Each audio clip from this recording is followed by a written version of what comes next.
That's right, I'm American.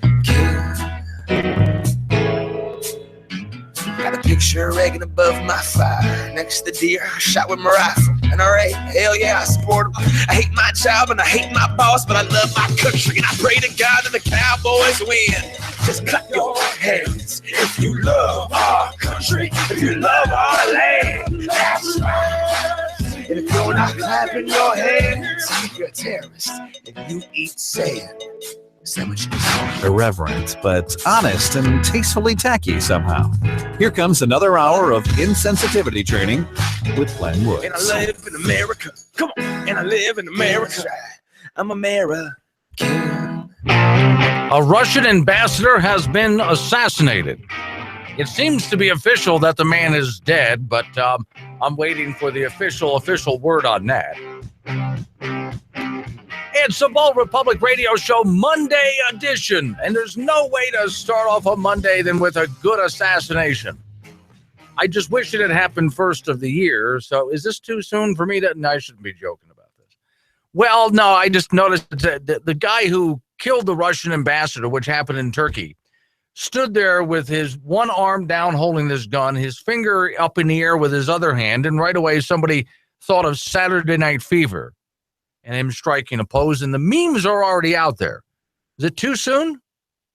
It might be too soon for that. I guarantee you Putin is not going to handle this the same way that Obama would have handled this, the same way that Hillary would have handled this. As for Trump, I have no idea. He hasn't been in office yet, so we can only speculate. For those who didn't see it, and for those who didn't hear it listening on radio stations and Spreaker, here we go. The Russian ambassador in Turkey was at an art gallery, and he was speaking when this happened. And for those who didn't see it because you were listening, the ambassador was standing at the mic talking. Shots fired. He was shot in the back multiple times, right through the chest. Now the terrorist is shouting Allahu Akbar and raising his pistol and screaming at the people who are hiding right there. And apparently he's upset about Aleppo. And he's upset with the Russians over Aleppo. And more blood, apparently, he says, is going to be shed. And the Russians are, well, they've paid for Aleppo. That's what we know. So, the gunman is dead. Good. Now, that's the part I don't know. I was told the gunman was killed, and I have no idea exactly what happened to the gunman and how he died. But as soon as I have those little bits of information for you, I'll let you know. I guarantee you the Russians are not going to handle this the same way that Obama would or Hillary Clinton. Now, that doesn't mean necessarily that we have an invasion of Turkey. In fact, one of the memes, I love looking at memes because it gives you a good idea what people are thinking out there. One of the memes that I saw was Vladimir Putin saying, well, I guess we're having turkey for Christmas dinner. I have no idea. I don't think that the Russians actually blame Turkey for this. It doesn't look that way. Yes, this happened in Turkey, but apparently this guy has he's from the Middle East, and he has a problem with what just happened in Aleppo. And yes, the Russians were very aggressive in Aleppo, to say the least. You've seen probably by now the pictures out of Aleppo. You've seen, well, right now, in fact, people are still trying to get out of there. It's been, and the regime in Syria is still in place. That's who the Russians helped. Assad, that's who they helped. Okay, we can sit here and debate whether that's good or bad, whether they're on the right side of this or not. Personally, I look at it this way. We have so many factions in Syria right now fighting each other. How can you really tell which side you should be on? Now, there was the Free Syrian Army, and they seem to want to actually have a free Syria. We'll see. But so far, they've been pushed out. President Obama has been dropping bombs with drones mostly. Syria has used gas weapons at point, which President Obama said, do not cross that line. Don't you use chemical weapons. That's the red line we're not going to go past. Well, they went past that red line.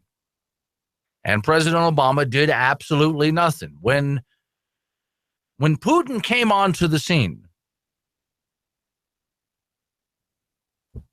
Obama tried to, bully. Can you say it's bullying when Obama does it? He couldn't convince Putin to leave. Putin's not going to listen to him. Putin doesn't care what Obama thinks. And so now you got several, at least that I know of, at least 4 different factions, all battling in one area there in Aleppo. And it's been just a complete mess, a disaster. Free Syrian Army is out. I'm not so sure whether ISIS is out. By the way, we're not calling them ISIS anymore. If you're new to this program, they're not ISIS, they're pigs. Pseudo-Islamic genocidal sadists. That's about the most disturbing thing we could think to call them. So we gave them our own acronym there. But okay, as far as I know, that the pigs are gone, and so is the Free Syrian Army. But again, the mess that's still there, the shooting is still there. The body count, you've seen the buses trying to leave with civilians. And so apparently that's why, if we're to listen to this guy who shot the ambassador, that's why this happened. Now, I don't know, and this is what we got to find out. We're trying to find out exactly who he was. So is he somebody who's part of the Free Syrian Army? Is he somebody that, he's not, obviously he's not, he could be part of ISIS. We'll see. Okay. I'm trying to, look for right now while I'm talking to you on the air, see if there's any other news about him. And I just got a story here that just came up about a bus plowing into a bunch of Christmas shoppers. And apparently that's somewhere in Europe. So as soon as I get some more on that story, but let's go back to, I'm going to go to CNN, I believe is this one, because CNN had the latest news, and let's see if they have an update of exactly who this guy is. Because he was shouting, "Never forget Aleppo," when he shot the ambassador. So here's the latest that we know right now from CNN. Off-duty police officer assassinated. He was an off-duty police officer, assassinated Russia's ambassador to Turkey at an art exhibition this morning. The gunman said, "Don't forget Aleppo," as he opened fire. The shooting of the ambassador was captured on video, which I just played for you. Russian has been in President Bashar al-Assad regime push to retake the eastern section of Aleppo. So here's off-duty police officer was the gunman. And the attacker was born in 1994. God, that makes me feel so old. In Turkey's Aydin province. So apparently he's not from Syria then? Did he ever go there? Well, okay. Turkey officials say the news agency reported the gunman had been neutralized. He did. But it was not immediately clear whether the attacker was killed or captured by police.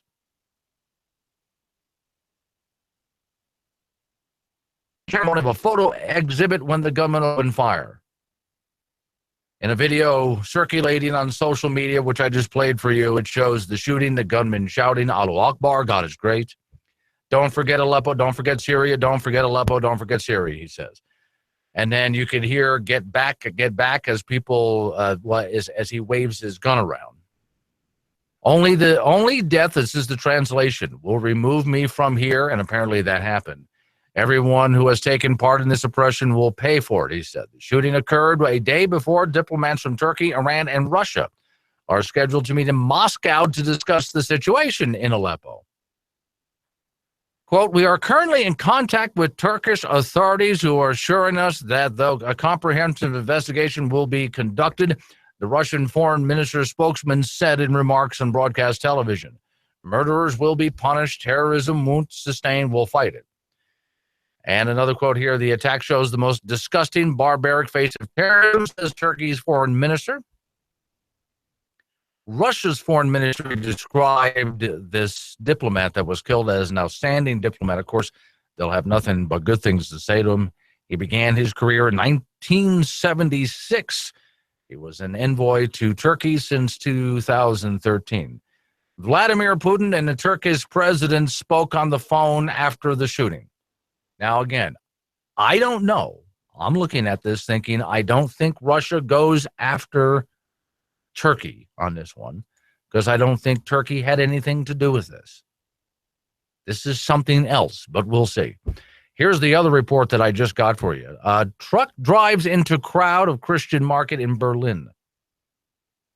A truck plowed into a crowded Christmas market in Berlin this morning, causing multiple injuries, possibly one fatality. So this is what we're trying to find out here. Was that a terrorist attack? Or was that just a out-of-control bus? And if I find out something about that, I'll let you know. Well, now, when Russia stepped into Aleppo, when Vladimir Putin began moving on Aleppo to help his friend in Syria, if you can call him, maybe he just has diplomatic interests there or strategic interests there, whatever the case might be. He knew the risks involved in doing something like that. He knew something like this was probably going to happen. I don't look at Putin as a naive man. So that something like this probably was going to happen. Now, here's where I guarantee you the response that Russia has to this is going to be completely different from any response that the United States would have had under Obama. Now, if you're thinking again that we're going to have some kind of a different response under Trump, sure. But I don't know what that response is going to be.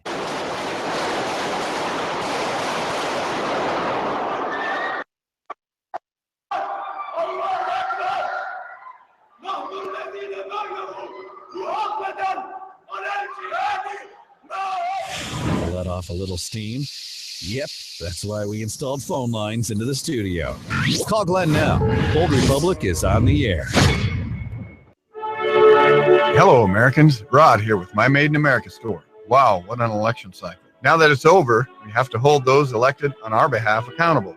I know, homework, right? We got to this point by skipping our homework. Always know what they're doing with your freedom. It's our duty. We carry American-made products, promote American jobs, freedom by our Constitution, and a moral and just society. Remember, by the people, for the people. MyMadeInAmericaStore.com. Never forget your veterans. God bless America, and buy America. It matters. This is Luke from Carpet Express Direct. Ho, ho, ho. Merry Christmas. My dad, Santa, has deals for all the good boys and girls. Needing flooring this December? Over 40 rolls of stock carpet and vinyl on clearance from now until Christmas. Have it installed before or after the holidays, it's your choice. Carpet Express Direct, located next to Liberty Tax on South Douglas Highway. Or say, okay, Google, take me to Carpet Express. Are you tired of viruses, spam, complying with the law? Then you need DCmatic, the government email server you keep at the house.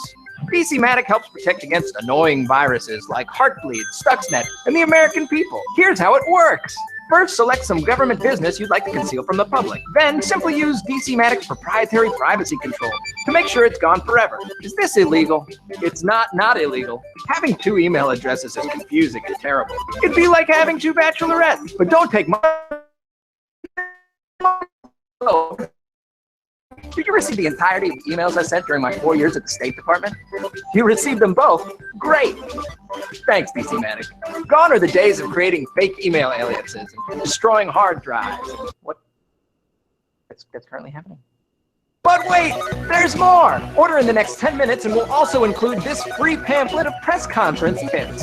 I thought using one device would be simpler, and obviously it hasn't worked out that way. DCmatic. When your ideas are so good, you don't want voters to know what they are. Order today. Dedicated, reliable-ish, hardworking from 10 to 3.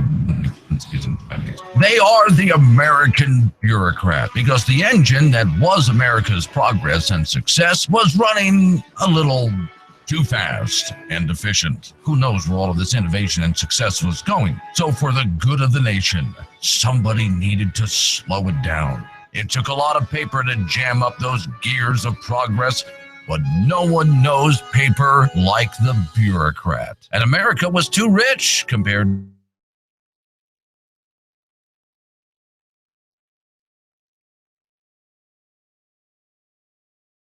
bureaucracy. So, America, take all your great ideas and big dreams and flush them. And if you find your dreams coming true, don't worry. The American bureaucracy has a ton of paperwork and a line for you to stand in.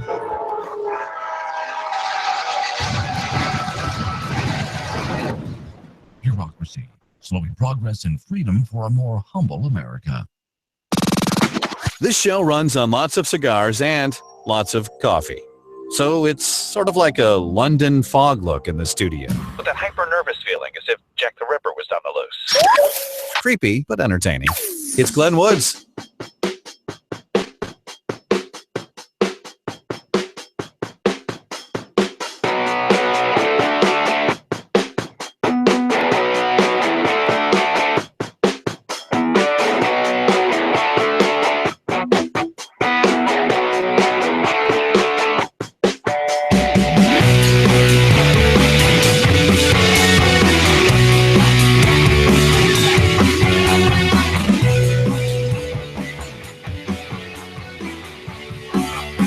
It's the Bold Republic Radio Show, Monday edition of it. My name's Glenn Woods. Thanks for joining me. Phone number to get involved, 844-700-BOLD or 2653. And pretty much everything I'm talking about and a whole lot more. Website is boldrepublic.com.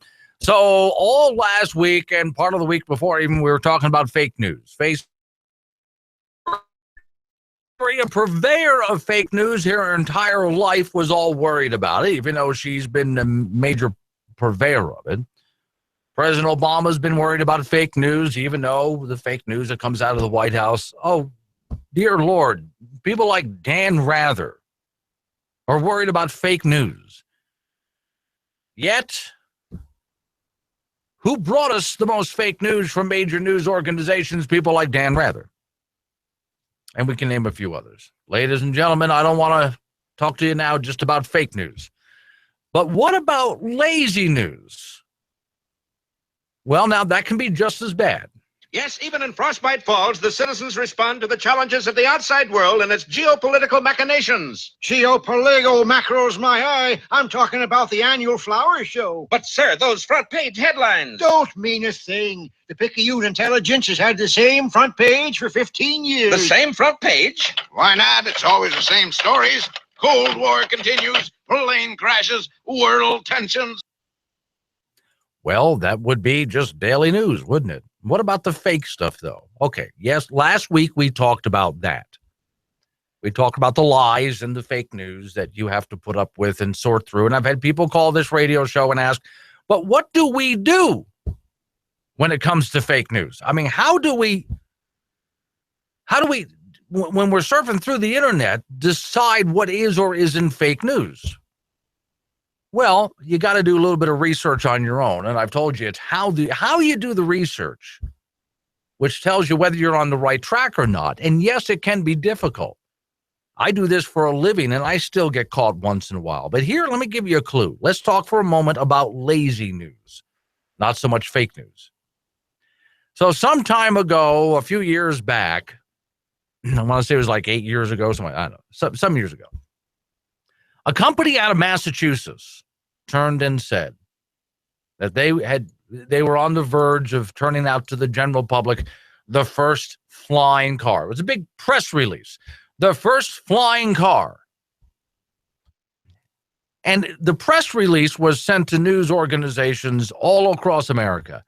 And I watched as it didn't just hit the internet news, local TV news stations, national news, cable news networks like CNN.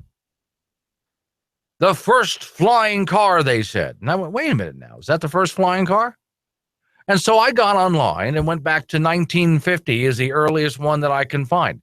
In Daytona Beach, Florida, there's another one somewhere in California. There's a vehicle that kind of looks like a Volkswagen Beetle, kind of, sort of. And what happens with this thing, It drives with a trailer behind it. The trailer holds the wings. You pull into an airport and you take the wings from the trailer. It's got the wheels to help you wheel them around. And you attach them to the side of the car. There's a tail section back there. It's got a pusher motor propeller to help you fly. There, that was the first flying car that I could find. There were others from around the 1950 years that I found as well. There was one from back in the 70s. This car reminds me of a Volkswagen Rabbit, but the wings and the tail section, and it's also a pusher, the propeller's in the back, sit there at the airport. You back up with your car and you attach it, the cables to fly it and everything to your car. Now your car has wings and a propeller blade on the back, and you take off. This thing has been around since the 1950s, but they were telling you this is the first flying car, they said. No, wait a second, there's more. Just a little while ago, I was watching a story out of Alaska. I don't forget the name of the town. It's just some little town out in Alaska somewhere. Tiny little town up against the Pacific Ocean. And the ocean is pushing against the town, and they're having to back way the hell up because the sea is rising in front of the town. Therefore, it must be climate change. And the question was from the media everywhere, from online to on air to cable news, are these people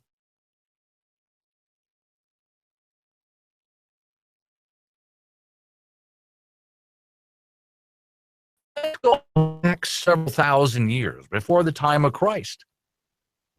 Why was the Middle East the cradle of civilization? Because it was the most fertile land on the planet. Why is there such a profession as underwater archaeologists? Because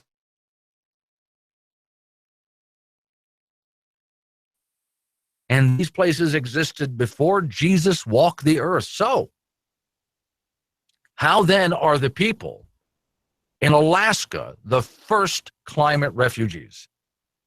And the answer is because of lazy reporting.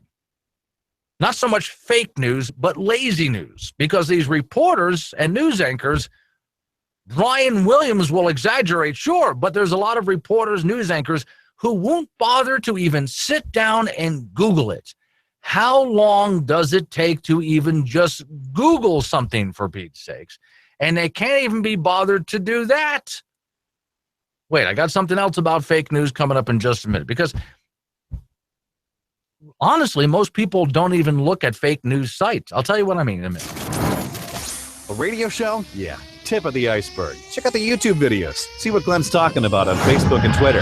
You can find out more at boldrepublic.com. How important is it for you to take your medications at the right time of day? Very important, according to today's AARP health tip. More after this. At Walgreens, getting diabetes testing supplies with Medicare Part B is a walk in the park. Really, because getting what you need is quick and easy, giving you more time for other things. There's $0 out of pocket on all major brands like Freestyle and Walgreens True Metrics, and no extra paperwork. So managing diabetes becomes a stroll down Easy Street, or a trip to the movies, or even a day at the beach. Talk to your pharmacist today. Walgreens, at the corner of happy and healthy. Zero out-of-pocket cost when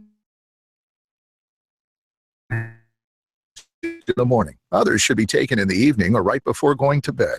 There's a science to timing drugs to achieve the greatest benefit with the lowest risk of unpleasant side effects. It's called drug chronotherapy. So never change the timing of your drugs without first discussing it with your doctor or pharmacist. For more, go to aarp.org. Bold Republic.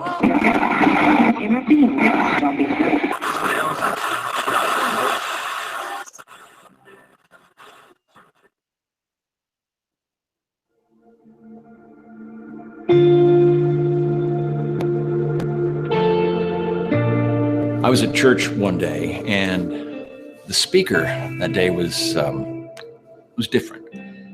I just sat there with tears in my eyes, learning about this ministry that was revolutionizing the planet. I'm talking, of course, about Millennial International. The need is enormous. There are over 10 million millennials out there who have graduated with no work ethic, no job, no discernible skills at all, and they have expenses. Housing, student loans, credit card debt. And I didn't really realize the magnitude of the problem until I looked into the eyes of a millennial. And I saw that face with the dead, nothing's happening up here kind of thing. So I went out to the booth after the service and I talked with the guy, and he really informed me about the devastation that's not being able to fund a millennial lifestyle. core power yoga, Birchbox for men. I looked over all the envelopes and my heart was really touched when I saw this one particular fellow that I just had to get more information about him. He was Declan from Beverly Hills. I am an aspiring photographer. I graduated college with an art degree, so obviously that puts me at a disadvantage. Volkswagen Jetta lease, Beard wax. Spotify Premium.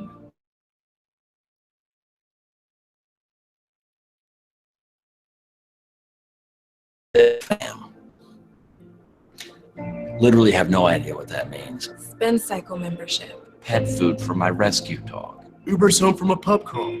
A typical sponsorship program costs $29 a month. Millennial International is actually $2,900 a month. Yeah, it seems expensive at first, but when you see the need, it is so worth it. Trunk Club subscription. Essential oils. Annual pilgrimage to Bethel Church. It's the same as a traditional sponsorship program, except instead of getting, say, a soccer ball for his birthday, he's getting an Audi. Am I capable of having a job? Sure, but I just feel like maybe employment right now would just kind of be stifling my creativity. Through the sponsorship program, they actually set up a chance for us to meet each other in person. I brought him an apple pie that my wife had baked for him, but I totally forgot he's gluten-free, so we couldn't eat it. I mean, obviously, I've seen Food Inc., so I don't eat the traditional meals like everybody else. For breakfast, I usually do like some kombucha juice. He really didn't have much energy that week, and it turns out, he was on a juice cleanse, and I wanted to respect that. My wish for Declan, that he would realize his potential in life, that he would be better, achieve more. I've been getting blue ribbons and participation trophies my whole life. What do you expect? For me, if it wasn't for the program, I'd have to get a job. Or worse, start a GoFundMe. Many of these kids in traditional sponsorship programs are fighting diseases like malaria, pneumonia, tuberculosis. And these millennials have the same struggle. Peanut allergies, pollen sensitivity, lactose intolerance. Kids in Africa are getting typhoid. Declan was recently diagnosed with tennis elbow. I was originally paying vision and eye care insurance for him, but it turns out his eyeglasses weren't even real. To me, you can't put a price on friendship. Join me in sponsoring a millennial today and help us. Help us. Help us. Help us live the lives we portray on Instagram. Authentic, bespoke, raw, artisanally crafted toilet paper, hand pulped and hand perforated the way toilet paper used to be.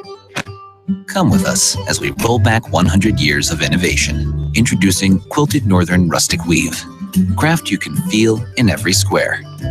It's tissue that's genuinely tree to toilet for a more memorable bathroom experience. New Quilted Northern Rustic Weave, also available in small batch, cedar loom, and extra virgin birch. Quilted Northern Rustic Weave, designed to be remembered.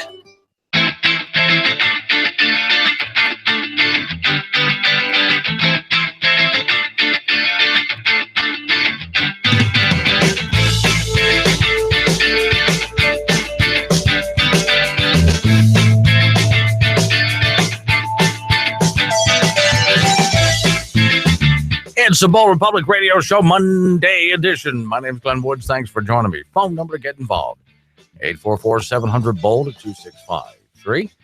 And pretty much everything I'm talking about and a whole lot more. Website is boldrepublic.com. So let me real quick before I get on to the rest of the story here. I've got to issue the disclaimer. I've got to remember to do this more often. because people tend to freak out if I don't. Warning, this is not a safe space or sanctuary. Okay, if you walk in wearing a diaper pin, we're just going to make fun of you, all right? You will be required to handle your own business. All thin-skinned, overly sensitive whiners should vacate this area immediately. And no, nobody here will make any apologies for the opinions that they have. Even if I disagree with you, do not apologize for your opinion. Unless, of course, you're just proven to be stupid, then you probably should. Other than that, I'm really not worried about it. Okay, I was talking about not just fake news, lazy news.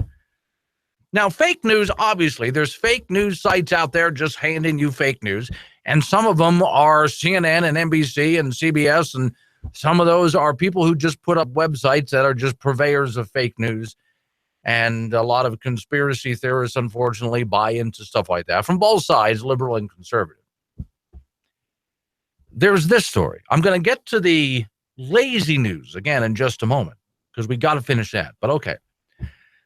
From Daily Caller, despite a media freakout, data shows fake news sites have a tiny little audience, despite the media blitz portraying fake news as having a real impact on national politics and even capable of affecting the outcome of presidential elections. Fake news sites struggle to reach any sort of real audience out there. Fake news site DenverGuardian.com, subject cover of the New York Times, Washington, 91,688 in web traffic, according to analytics. To put a number in perspective, the site supposedly impacted the national political scene more than 84,000 slots behind a website from a Virginia community college. On Sunday, the New York Times devoted a front-page cover story to the Patriot News Agency. The Times story emphasized the fact that operators of Patriot News had explicitly partisan motivations, getting Mr. Trump elected. Wait a second now. Wait a second. New York Times said that? Well, the New York Times was trying to get Hillary elected. Well, let's read on here. But Patriot News Agency is less popular than the Denver Guardian. All right. Their Facebook page has a total of 113 likes. Fox MSNBC.com.co. Now, stop right there. You got to watch when you take a look at news online. If it was MSNBC.com, that's just fake news. But if it was MSNBC.com.co, that's fake news. Not fake news, but fake news. So if you went to CNN.com.co, that's a mirror site. It's a fake site. So, okay. The gist of the story is the fake news sites out there don't get a whole lot of attention. So why does the media hype it like this? All right, let's go back a little bit. For those who don't remember, the year of the shark. All right, the year of the shark was this. There was a story out of the Panhandle of Florida. I want to say it was Panama City, but the Panhandle of Florida, where a family was playing in the ocean, and this young boy, a shark comes up and bites his arm off at the shoulder. I mean, swallowed the arm all the way up to the shoulder and bit it off. The uncle took a running leap and bum tackled the shark. Yes, right there in the shallow water, the uncle bum tackled the shark. Beat the snot out of the shark. I don't know if sharks actually have snot, but they have something. I mean, he was beating the snot out of something. And what does a shark do? It's got gills. I mean, you wake up in the morning, you blow your nose, it blows its gills. I don't know how that works. Well, okay. So anyway, the shark was then drugged on shore by the uncle. The uncle then continued to beat the snot out of the shark. They rushed the kid to the hospital. The arm was reattached. Now, that's a sensational story. Now that the media has your attention with that story, they want to keep your attention. So all that summer long, another shark attack, another shark attack, another shark. It turned out that that particular year was not actually that busy for shark attacks. It was actually, as shark attacks go, a quieter year, not just in America, but worldwide.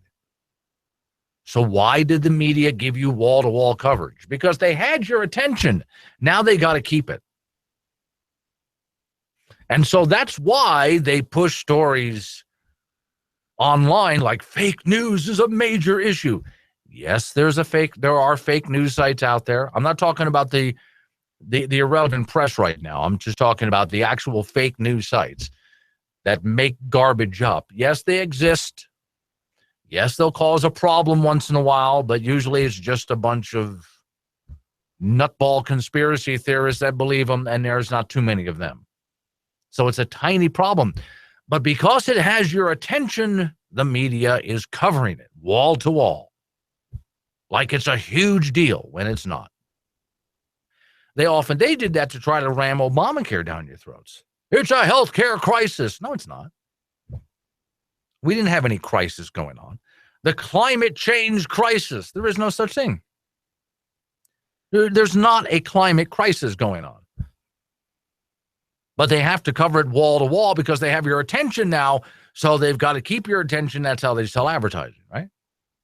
Well, let's get back now to the lazy news.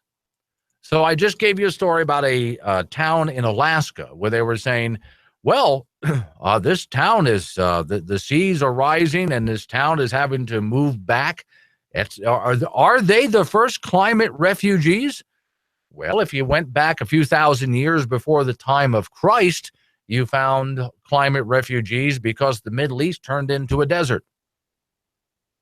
Other areas, the seas were rising. There's now whole ancient cities underwater. What about those climate refugees? What do you mean, are they the first climate refugees? Get a load of this story here. Headline: an award-winning photo of a lonely Arctic bear tells a story we can't ignore about the future of our planet.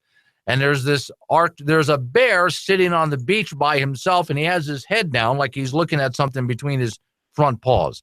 But of course, they give the idea he's sad, he's lonely. And so I asked Facebook, I don't know if I'm going to get a response, but I sent a note to Facebook. You guys are after fake news?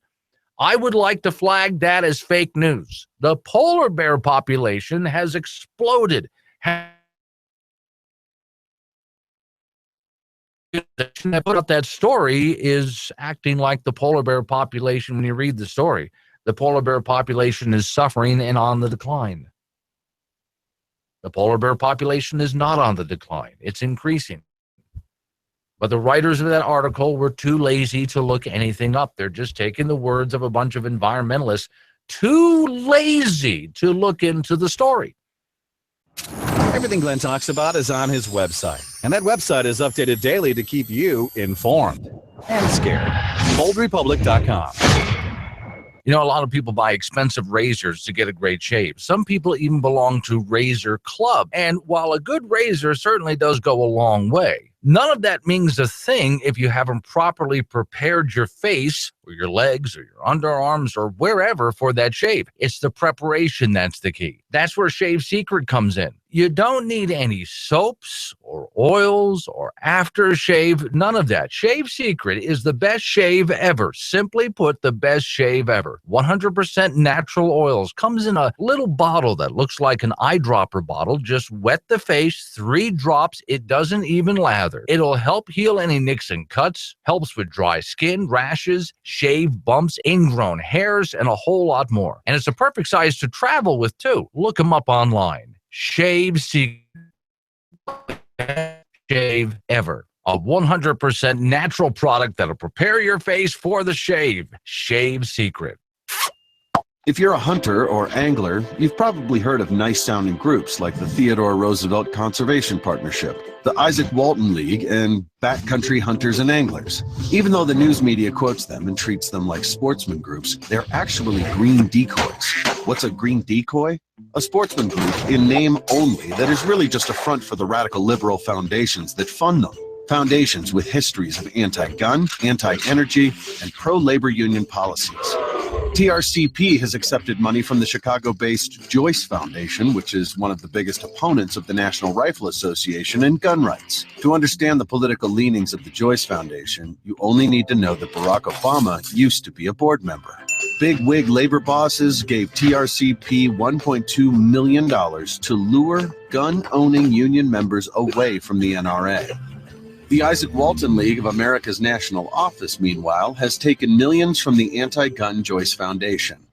Perhaps most brazen is Land Tawney, who is the executive director of Backcountry Hunters and Anglers. Tawney helped raise and spend over $1 million to defeat a Republican Senate candidate in Montana and publicly supported President Obama's re-election. His group claims to represent hunters, but gets most of its money from 3 liberal foundations and even supports massive federal land grabs. To learn more about these green decoy groups that are being funded by radical left-wing foundations, visit greendecoys.com. There are some who'd like for us to imagine a world without coal-based electricity. Okay then, let's see what that would look like. Without coal-based power plants, we wouldn't have reliable electricity.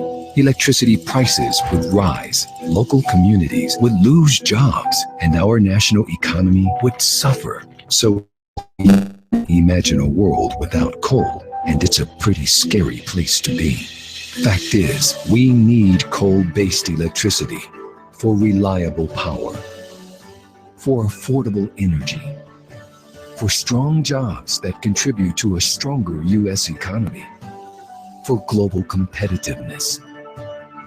That's why coal-based electricity is such an important part of our energy solutions, now and for many years to come. Sorting through the nonsensical nonsense that makes your life a living hell. It's Glenn Woods. OldRepublic.com.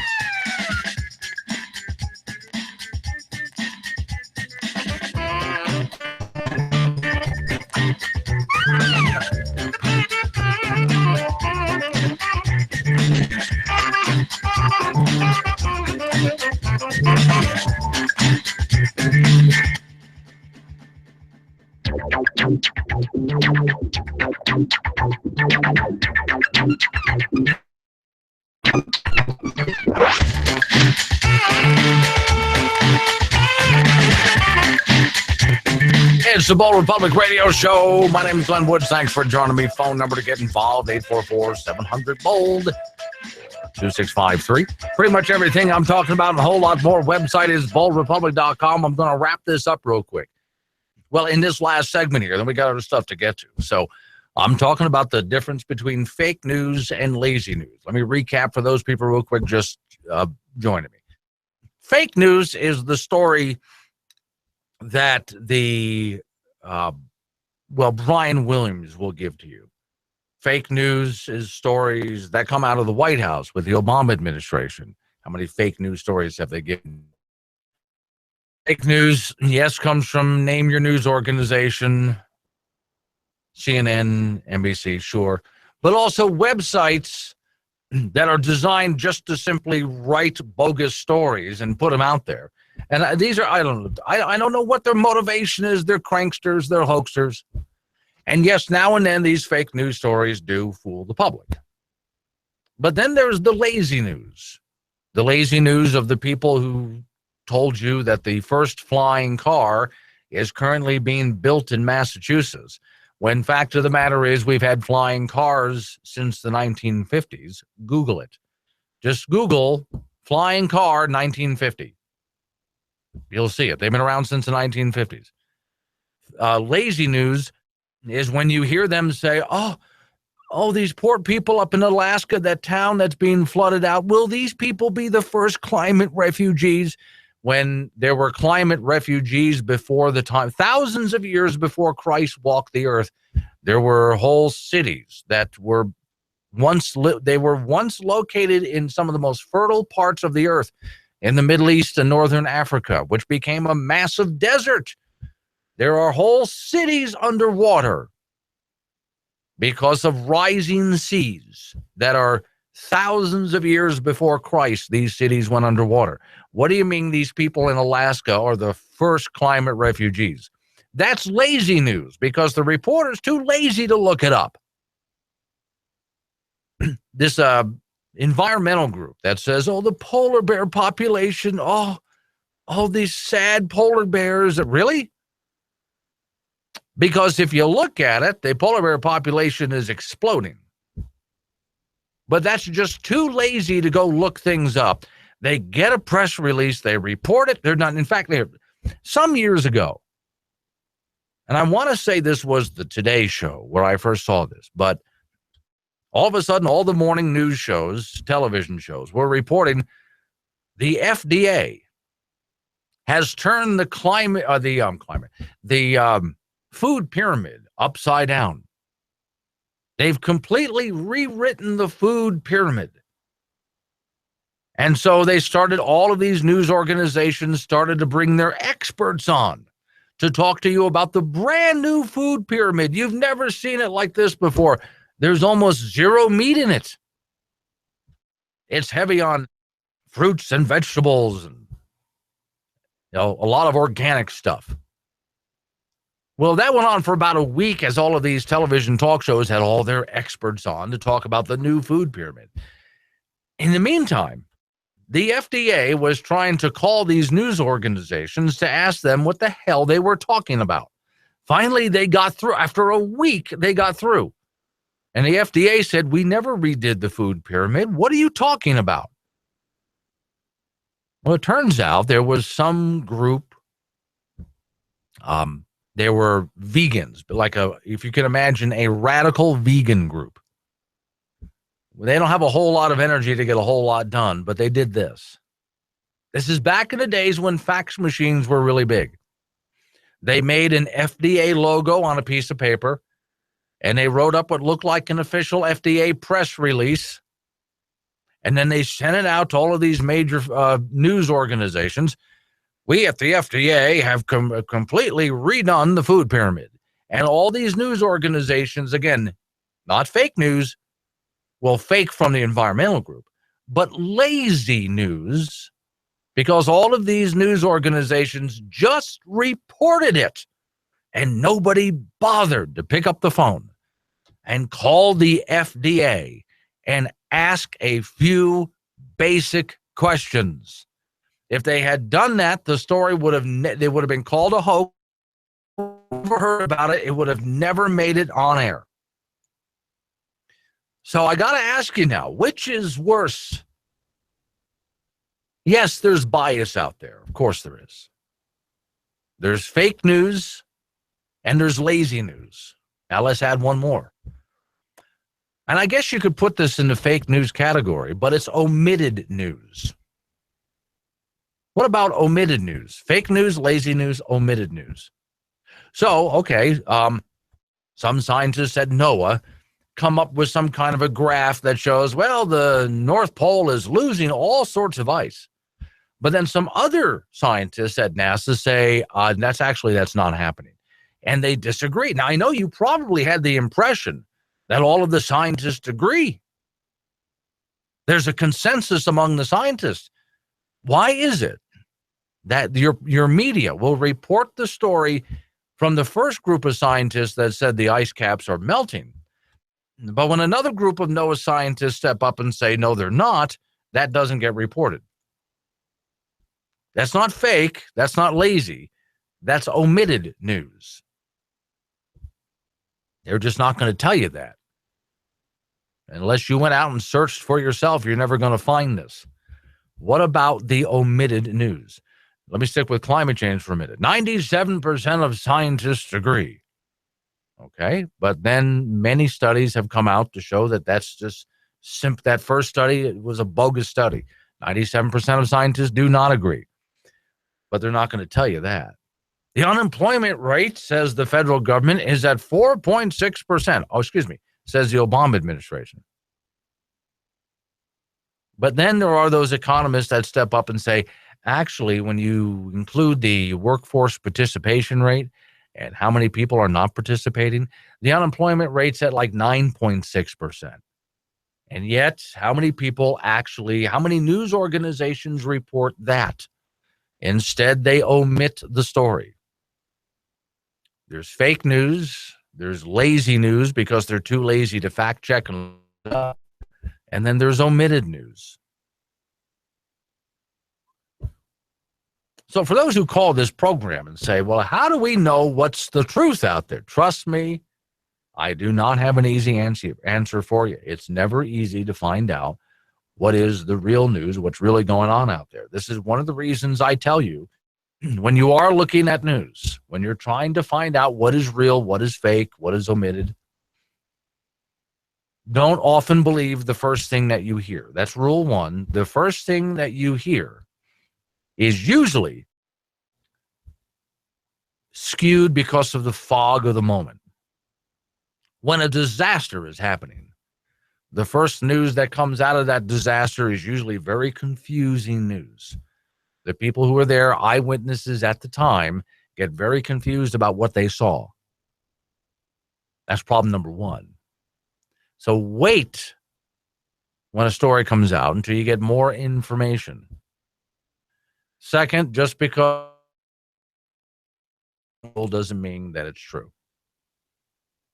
Okay. A lot of stories, a lot of news sites just continue to repeat the same story or copy and paste from other news organizations. So they're just copying and pasting from other news organizations. That's not sourcing material. That is not peer reviewed.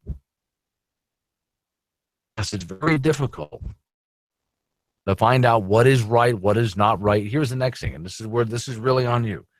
When you see something that you do not want to be true, don't dismiss it.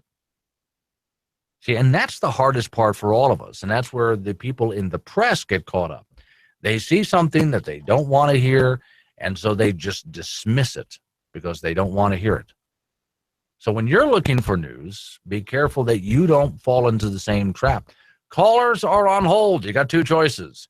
Affiliate radio stations are hidden into news. Hang on through that, or call me back in about 6 minutes.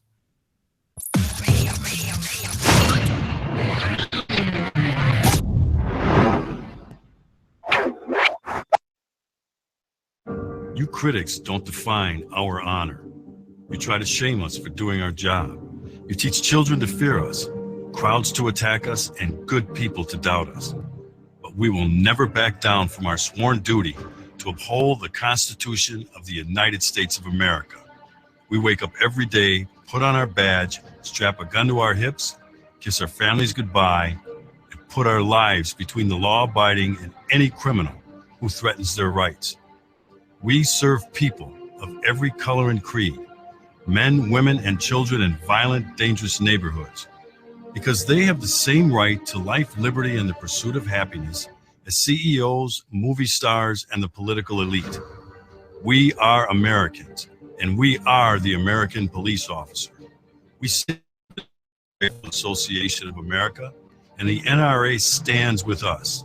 Together, we're freedom's safest place.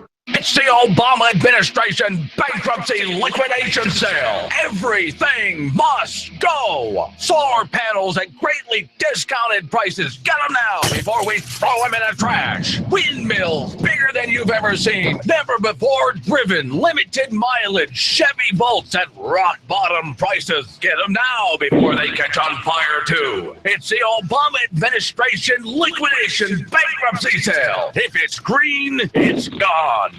Which American states are most tolerant of both ganja and guns? Which states best protect your home and other property? Which states put more and fewer people in jail? Which states regulate the most and fewest occupations? And overall, which states interfere with your life the least? Find out where your state ranks in the Cato Institute's new report, OldRepublic.com.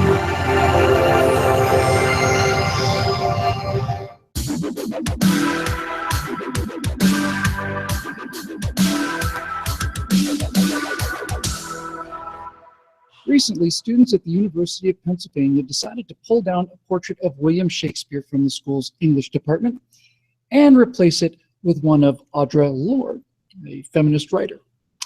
The chair of the department said this was going to happen because it's a way of affirming their commitment to a more inclusive mission for the English department. Hi, everybody. I'm Bill Whittle here with Steve Green and Scott Ott, and this is the right answer. The portrait of William Shakespeare, who you might have heard of, was removed from the English department at UPenn by social justice warriors and replaced with one of Audre Lorde. Who's Audre Lorde, you may say? Well, obviously her immortal words live forever. Here's just a few of her selected writings from the person that replaced William Shakespeare at the UPenn English department. Who I am is what fulfills me and what fulfills the vision I have of the world. Here's a good one. Our feelings are our most genuine paths to knowledge. And then on the other hand, revolution is not a one-time event. And finally, institutionalized rejection of difference is an absolute necessity in a profit economy which needs outsiders as surplus people. They've replaced the greatest literature in the history of the human race with somebody who writes pamphlets. It's almost like Che Guevara was writing Hallmark cards. Steve, let's start with you. Can you possibly explain to these kids what they have done to their by taking down William Shakespeare and replacing his image and his writings and presumably his influence with Audre Lorde? Oh my Lord, she writes greeting cards for Lennon's Hallmark shop. It's absolute crap. Good Lord. And that's replacing Shakespeare. Listen, for the kids who actually did this, these social justice warriors who are antisocial, uninterested in justice, and the furthest thing in the world from warriors, there's probably no hope for them. So I'd rather not address that. The people I would like to address are those kids who are wondering what all the fuss is about. Well, let me tell you, I was lucky enough to, wow, I'm not the younger generation anymore, but when I was in the younger generation, I was lucky enough to have attended a couple of schools that instilled in me a love for the classics. Now, I'll be honest with you, I didn't pay very good attention in high school, but in my 20s and my 30s, I looked back at what I was supposed to have learned. I thought, wow, I think I might have missed out on some stuff. And I went back and I reread and I paid closer attention, and holy cow, Shakespeare invented it all. He taught hundreds of years worth of human beings what drama is. His poetry created romance as we know it still today. What an amazing thing. The problem is a lot of people when they're trying to read Shakespeare, you know, in the book, you can't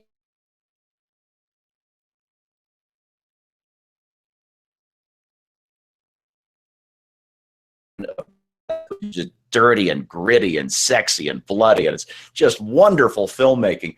And watch that, because that's the movie that taught me at the age of, I guess, 13 or 14, how to hear Shakespeare, how to make that flowery language make sense in my head. And sure enough, I fell in love with the movie. I went back, I reread the play, and you know, the book is always better than the movie, right? There's so much more in there that you miss hearing it, that you get reading it. And then you want to go and see another movie production. I can't recommend Throne of Blood highly enough. It's Japanese, all Japanese. It's just amazing. Then you go and you want to see a stage production, and then you want to, because there's so much depth there. There's so much to find there. And you know, listen, college students, you have been ripped off. You're paying tens of thousands of dollars not to be educated in the classics, not because he's white, not because he's a man, but because he speaks for everybody around the world. And you've been robbed of this, but you know what? It's yours by right, not because you're also a white male, but because you're a human being. And this is essential to understanding your own nature. So you know what? Steal it right back. Well, Scott, we find it very easy to blame these social justice warriors. They seem like a group of really determined little communists in many cases. But the reason that they've been able to do what they've done, and the reason they've become so indoctrinated, is because we've allowed them to become indoctrinated, and they've been indoctrinated by their own professors. The faculty at the University of Pennsylvania didn't take any disciplinary action against the students. They basically said that we want a more inclusive English department. So instead of speaking to the students, Scott, what might you say to somebody who actually knows better? Somebody who actually knows what's actually happening. How would you explain this to somebody? What would you tell them? Well, first of all, I'm wondering why the Department of English at the University of Pennsylvania didn't already have a richly inclusive syllabus for that course or for any of its English courses. I mean, why is it that the students have to drive the professors to expand the canon of literature at the University of Pennsylvania? Does that make any sense to you? For Steve Green, Scott Ott, and the rest of the Right Angle team, I'm Bill Whittle. Thank you very much for joining us. We'll see you next time.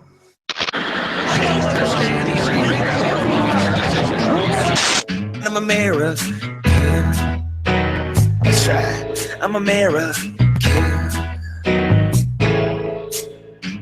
Got a picture hanging above my fire. Next to the deer I shot with my rifle. NRA, hell yeah, I support them. I hate my job and I hate my boss, but I love my country and I pray to God that the Cowboys win. Just clap your hands if you love our country.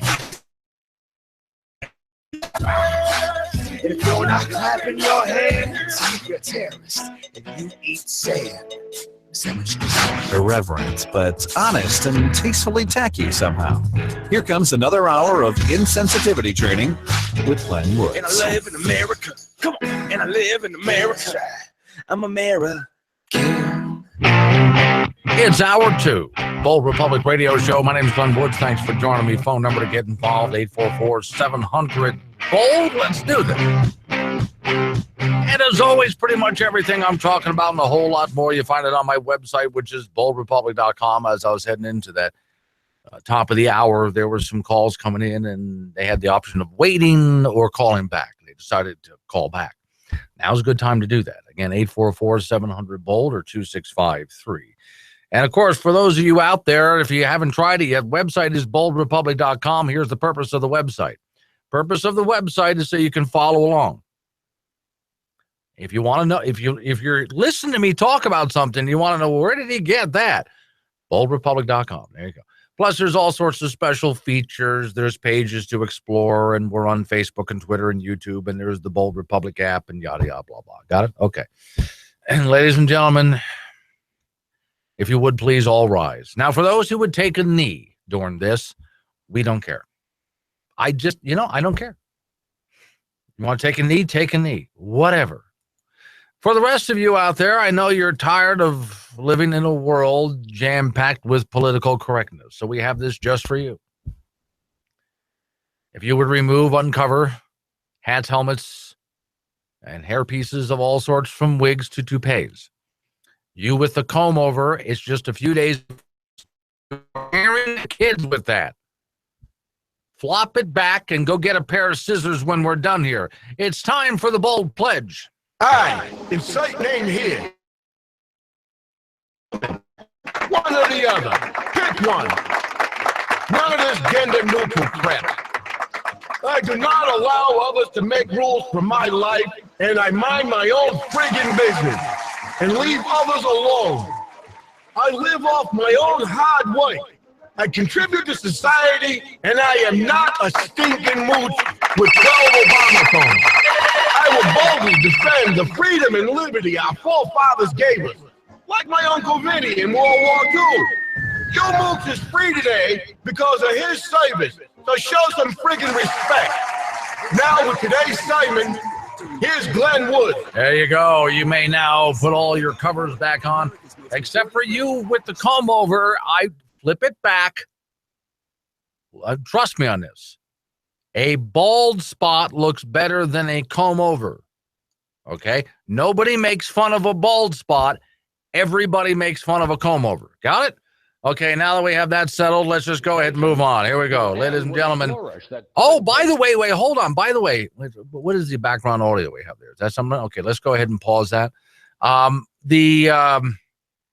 It's a special day in history. I don't know if you know about this. Ladies and gentlemen, today is National Impeachment Day. So I didn't know if you know. Did you know that? On this date in history, Bill Clinton was impeached. Now, I got a real laugh out of after his impeachment. There were those who tried to argue with me. Well, I think you need to look up what impeachment is because he's still in office. Well, it was unfortunate that Bill Clinton was allowed to stay in office. But first off, when you take a look at why he was impeached, it was justified. He was impeached in the House of Representatives, almost in the Senate. Didn't quite happen. Somehow he managed to hang on. If it had happened in the Senate, then it would have gone to the Supreme Court and proceedings would have commenced to have him removed from office. On this date in history, Bill Clinton was officially impeached from office. So happy Impeachment Day, ladies and gentlemen. And now some of you out there are saying, wow, Impeachment Day, on the same day that Donald Trump is being, well, right now, yes, across the country, Donald Trump is officially being elected president of the United States. The actual election is happening. What's fun to watch? Oh, first off, from Maine, there is someone in Maine who is an elector, an official United States elector. He is not going to vote for Hillary. Now, his district told him, go vote for Hillary. He's not going to vote for Hillary. He's not voting for Trump either. He's voting for Bernie Sanders.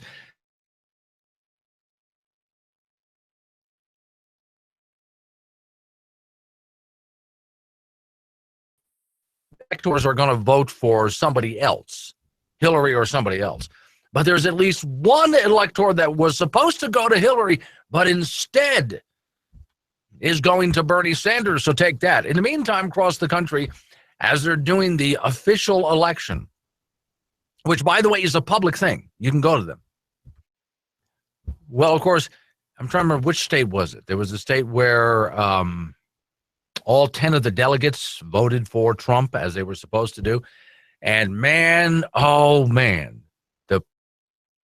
all right. Well, let them. They're in a free country, and these protesters are allowed to jump up and yell and scream. If that's what they want to do, I'm not going to say that they can't. They have every right to jump up and just yell and scream and protest, and then run with their safety pins or safe spaces. Let them go ahead and do that. But anyway, as I speak, the official election is underway right now. So two historic things. This date in history, Bill Clinton was officially impeached, and right now Donald Trump is being voted into office by the electorate that's out there. Interesting. In the meantime, President Obama has announced a record wave of pardons. Really? Okay, well, let's see what's happening here. The White House Counsel announced the decision off of an official blog post. That's how we communicate today, describing all of the individuals being pardoned or seeing their sentences shortened as deserving. The 231 individuals granted clemency today all have demonstrated, this is a quote, that they were ready to make use or have already made use a second chance. The president also previewed additional clemency decisions a week ahead, saying, I expect that to use more grants, communications, and pardons before I leave office. So the decision, of course, there's already criticism from the right, but Obama has been granting communications at rapid fire pace. Pardons, in other words. In his final months of office, focusing primarily on shortening the sentences of those convicted of drug offenses rather than pardons. Pardons amount to forgiveness of a crime that removes restrictions on the right to vote and so on. A whole state office, sit on a jury, things like that. The pardon tends to be a stigma that you carry around for the rest of your life. So, okay. Obama's spokesman said that the president people during his presidency and has shortened the sentences of 1,176 people. Now, I want to know exactly who the people, I'd like to actually pour through exactly who these people are. Are they people who really need their sentences shortened?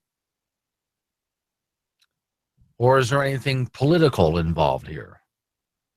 I don't know. I'm not making an assumption. I'm asking the question. The spokesman said each clemency recipient has a unique story, but a common thread of rehabilitation underlines them. Pardon recipients have shown they have led to a productive and law-abiding post-conviction life. Now, for those of you who've asked the question, well, can the president then just go ahead and pardon Hillary Clinton? And my answer to that is, pardon me, pun intended. You want to pardon Hillary Clinton? I didn't think that she was found guilty of anything. Well, for those people who think Hillary should be pardoned, are you suggesting that Hillary is guilty of something? Okay, I'm kind of guessing that that's not exactly where you wanted to go with that. Okay. No, I'll sit back and let you scratch your head for a while and figure that out, because I know that you would like basically hands kept off of Hillary, and I get that, but you just said that she should be pardoned. Okay. Well, no, I'll sit here and hold my breath while you try to backtrack and figure that sucker out. Okay. And I don't think that before he goes, President Obama has already issued a whole heaping, smelly pile of sticky executive orders, and it's really nasty. I mean, it's just, and so President Trump will step into office promising just to get rid of a lot of those executive orders. And by the way, depending on who you're talking about, some of these executive orders can be done for political reasons. Like, for example, when Bill Clinton was leaving office, he wrote just a stack of executive orders. One of them was reducing arsenic in drinking water, public drinking water. When President Bush took office, he looked at this stack of executive orders and he started going through them. And he asked about the drinking water. Do we need, he asked, to actually reduce the level of arsenic in public drinking water, or is it already at a safe place? Do a study. Let's find out. The study came back and said, no, where we're at right now, there's always arsenic in water.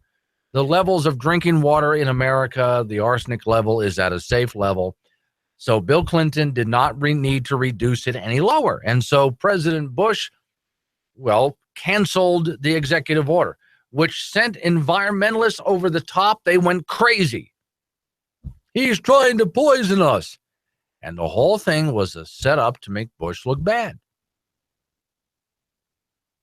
Interesting, the games that are played when one president is leaving office and a president from a different party is coming into office. This is a generic liner. Kind of boring, isn't it?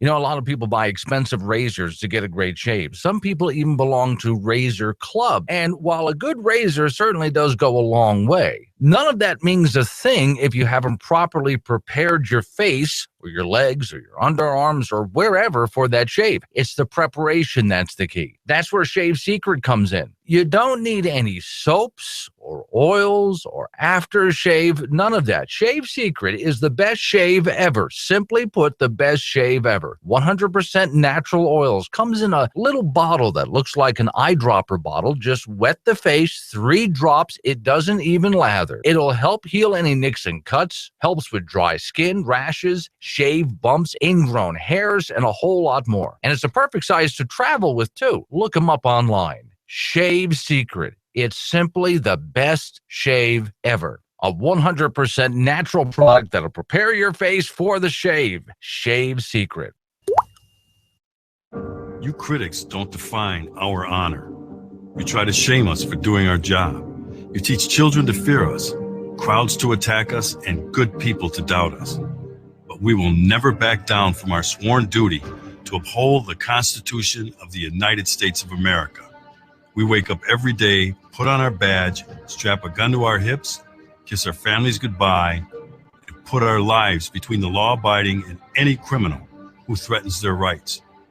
We serve people of every color and creed, men, women, and children in violent, dangerous neighborhoods, because they have the same right to life, liberty, and the pursuit of happiness as CEOs, movie stars, and the political elite. We are Americans, and we are the American police officer. We stand with the National Rifle Association of America, and the NRA stands with us. Together, we're freedom's safest place. Over the next 4 years, liberal policies of more spending, higher taxes, and a growing dependence on government will threaten America's future. Now more than ever, conservatives must take a stand. This is the greatest country on earth. We are a leader for the world, and we need to continue to be. The Heritage Foundation will take a stand and we will lead the charge in offering principled solutions to America's biggest challenges, from spending and tax reform to reducing the size of government and maintaining a strong national defense. Call 1-855-502-2927 to join the Heritage Foundation today and receive a Heritage membership pack that includes a free pocket constitution, a subscription to our daily e-newsletter, The Morning Bell, and a window sticker that tells the nation you stand with Heritage. Call 1-855-502-2927 right now. I consider the Heritage Foundation to be my voice in Washington. Take a stand for conservative principles. Call 1-855-502-2927 right now. Which American states are most tolerant of both ganja and guns? Which states best protect your home and other property? Which states put more and fewer people in jail? Which states regulate the most and fewest occupations? And overall, which states interfere with your life? The Cato Institute's new report.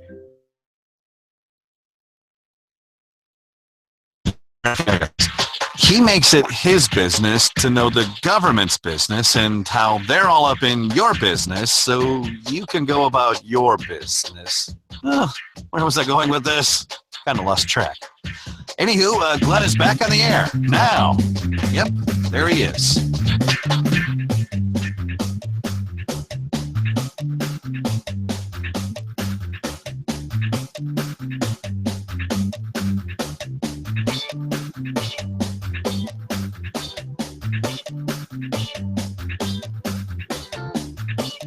It's the Bold Republic Radio Show, Monday edition. My name is Glenn Woods. Thanks for joining me. Okay, open phones from here on out, 844-700-BOLD or 2653, and pretty much everything I'm talking about and a whole lot more. Website, boldrepublic.com. So let's talk for a moment about, now you've heard me go on about this a lot, lawmaking authority, because I'm talking about President Obama, a lot of things he's doing at the last hour. As right now, Donald Trump is winning the election for the second time. Then, well, I'm sorry, they're not going to, I don't think they're going to, I hate predictions, but I don't think the left is going to get their wish there on this one, that somebody overturns the election. But okay. When a president leaves office, especially if someone from the opposing party comes in, sometimes there's tricks. And I would have to say one president that did not engage in dirty tricks was George W. He just had a smooth, kind transition of power. President Obama, of course, is doing as much damage as he can before he leaves. And when Trump walks into office, he's going to have a lot to undo. Here's one of them. Headline, Obama rushes out 11th hour regulations targeting coal mining. Now, I mentioned law. Who writes law? Let's take a look at who writes law. According to the Constitution, Congress does. That's it. But now we have presidents writing law through executive order. We have courts writing law through opinion. We have the bureaucracy writing law through what they call rulemaking authority. So there's all these different branches of government writing law. All right. Story from the Washington Times by Ben Wolfgang. I don't know if that's his real name, but by God, I like that name. At virtually the last possible moment, President Obama administration rolled out today new regulations, making it even more difficult and more costly for coal mining in the U.S. A final shot against the already beleaguered coal industry as Obama's leaving office. The Interior Department stream protection rule will go into effect 30 days after its official release from publication in Federal Register, meaning it will likely be implemented January 19th, one day before President-elect Trump takes office. Mr. Trump has vowed to undo things like this. The story says the regulations designed to protect America's streams and waterways from pollution produced during the mining operations will add significant new costs to coal mining companies, many of which are struggling to stay afloat as it is. The Interior Department estimates it'll cost the coal industry about $81 million a year to comply with the new law. The agency stressed that, The idea that the coal mining industry doesn't take care of rivers and streams and so on. Yes, I know. We all know that there have been in the past corporations that, because of profit, didn't really care so much about the environment. They just did whatever they wanted to do because of profit. Yes, that's happened. But in most cases, though, and when that does happen, yes, they should be dealt with. But in most cases, though, coal mining companies, gas and oil, they actually care about the environment. They have to, because they live there. You guys are in the coal mining industry around where I am in Gillette, Wyoming, know exactly what I'm talking about. You guys live here. You don't want to pollute your water. You don't want to pollute the sky. You don't want to pollute the ground. You live here. You're raising your kids here. And so it turns out the cleanest air, land, and water, the best reclamation of land and all that we see is from the coal mining industries. And so these new laws that the EPA and Obama has put into effect just before, a day before Trump comes into office, will add burden on that doesn't need to be there. If they were to bother, and they never do this, if they were to bother to come out here and just look, there have been, this is where I think the coal mining industry should sue the EPA and the Obama administration. I know they don't have much time left, but do something, for God's sake. People have this idea because of commercials put out by the EPA that those of us living in coal country, there's coal power plants around, the air is yellow. The water is foul smelling. Kids are dying from emphysema. And yet you who live here know that the opposite of all that's true.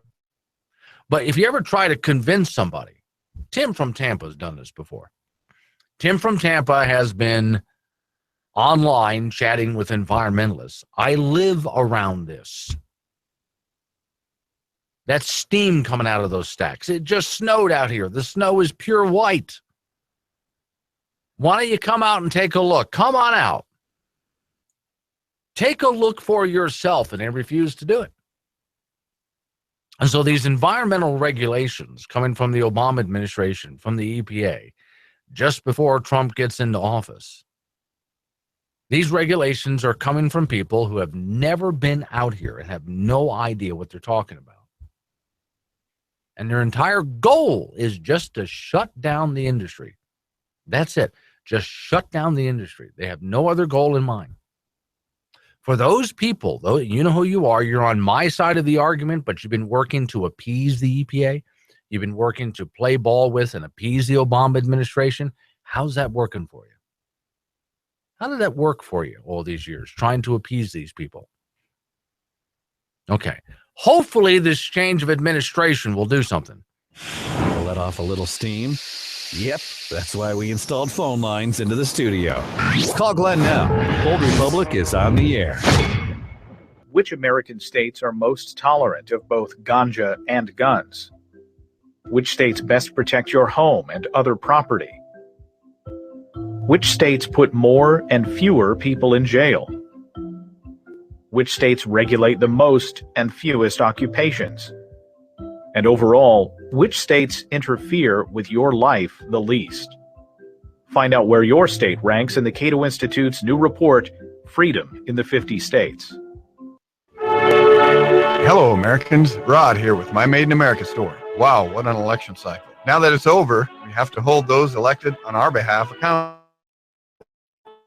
At this point, by skipping our homework, always know what they're doing with your freedom. It's our duty. We carry American-made products, promote American jobs, freedom by our Constitution, and a moral and just society. Remember, by the people, for the people. MyMadeInAmericaStore.com. Never forget your veterans. God bless America, and buy America. It matters.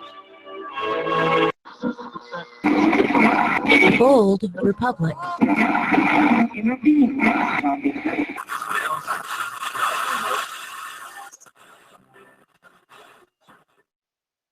An essential vitamin you've probably never heard of.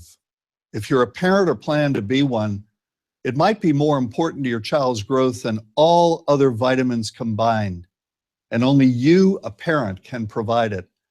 I call it vitamin N, the word no.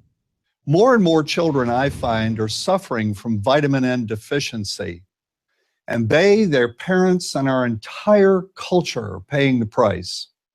Let me illustrate my point with a story that's quite typical. A father, I'll call him Bill, gave his son, age 5, pretty much everything the little boy asked for. Like most parents, Bill wanted more than anything for his son to be happy, but he wasn't.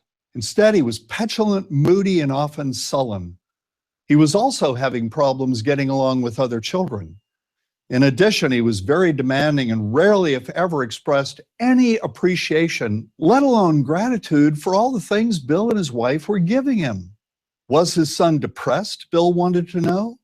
Did he need therapy? His son, I told him, was suffering the predictable ill effects of being overindulged. What he needed was a healthy and steady dose of vitamin N. Overindulgence, a deficiency of vitamin N, leads to its own form of addiction. When the point of diminishing returns is passed, and it's passed fairly early on, the receiving of things begins to generate nothing but things. One terrible effect of this is that our children are becoming accustomed to a material standard that's out of kilter with what they can ever hope to achieve as adults. Consider also that many, if not most, children attain this level of affluence not by working, sacrificing, or doing their best, but by whining, demanding, and manipulating. So in the process of inflating their material expectations, we also teach children that something can be had for next to nothing. Not only is that a falsehood, it's also one of the most dangerous, destructive attitudes a person can acquire. This may go a long way toward explaining why the mental health of children in the 1950s was significantly better than the mental health of today's kids. Since the 50s, and especially in the last few decades, as indulgence has become the parenting norm, the rates of child and teen depression have skyrocketed. Children who grow up believing in the something for nothing fairy tale are likely to become emotionally stunted, self-centered adults. Then, when they themselves become parents, they're likely to overdose their children with material things. The piles of toys, plushies, and gadgets one finds scattered around most households. In that way, overindulgence, a deficiency of vitamin N, becomes an inherited disease, an addiction passed from one generation to the next. This also explains why children who get too much of what they want rarely take proper care of anything they have. Why should they? After all, experience tells them that more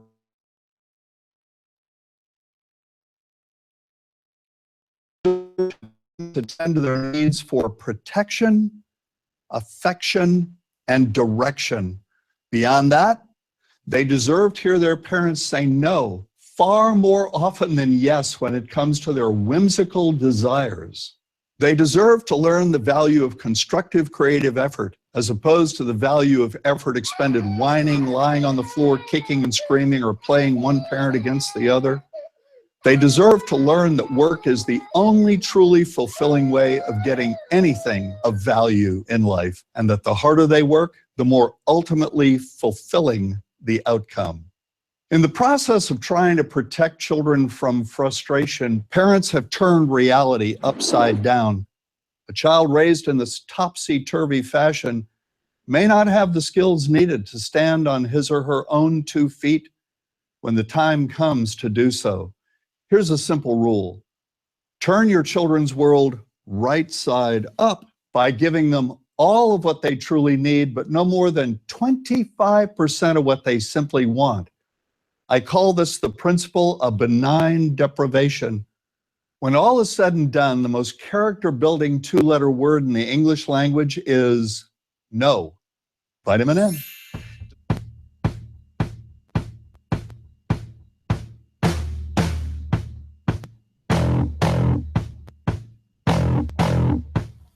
It's a Bold Republic radio show. This is a Monday edition of it. My name is Glenn Woods. Thanks for joining me. Phone number to get involved, 844-700-BOLD or 2653. And for the next few minutes, ladies and gentlemen, I will be talking about stupid people. You're welcome. Thank you.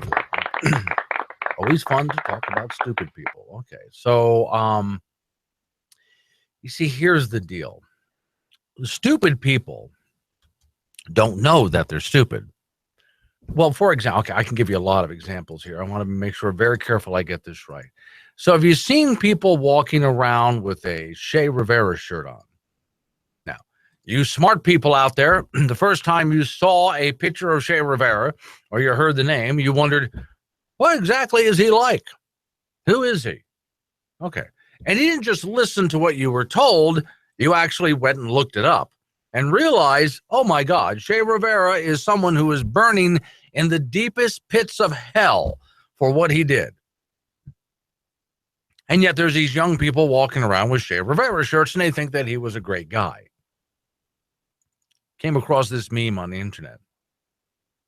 I can't believe that 37% of Republicans approve of Vladimir Putin. That's disgusting, says the young man wearing a Che Rivera shirt. See, that's stupid. See, that is stupid. Okay, so let's put that aside for a minute here because we understand that that kind of a person is stupid. Now, I came across, this is why I love internet memes. They're either that brilliant or that stupid.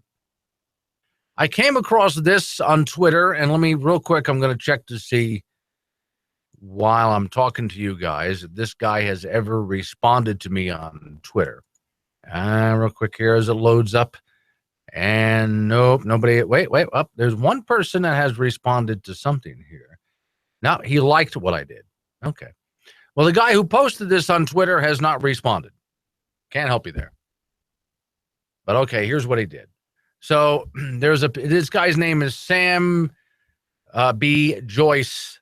So at Sam B. Joyce on Twitter. He posts, this is a picture of Samuel Bodman, Secretary of Energy, 2005 to 2009. He has a doctorate in chemical engineering from MIT, where he's worked as a professor. Then he tweets, this is Stephen Chu, Secretary of Energy, 2009-2013. Dr. Chu is a Nobel Prize in Physics and is a professor at Berkeley. Then he tweets, this is Ernest Moniz, Secretary of Energy, 2013 to 2017. Dr. Moniz is a professor of physics at MIT, specializing in nuclear physics. Then they show Rick Perry. And, of course, they picked the dumbest picture of Rick Perry that they could find. And Sam says, this is Rick Perry, nominee for Secretary of Energy. In college, he got a D in a class called MEATS, M-E-A-T-S. Okay. I understand the point that this guy is trying to make on Twitter, but let me tell you something about these three guys here. Mr. Baldwin, Mr. Chu, and Mr. Moynes. Moynes has just the weirdest hairstyle I've ever seen of anyone in my entire life, but okay. These three guys were complete and utter absolute idiots. Now, let me go back. I'm going to read again here what they have. One, doctorate in chemical engineering. The other, Nobel Prize in Physics, professor at Berkeley. The next, MIT, specializing in nuclear physics. And these guys made the dumbest decisions of anyone that ever held that office that I've ever seen anytime ever in my adult life. Have you ever met someone, you might have heard this classification before, it's my classification anyway, it's what I call them, an intellectual idiot. Okay. It may be a term that you've heard before. I don't know. I use it a lot.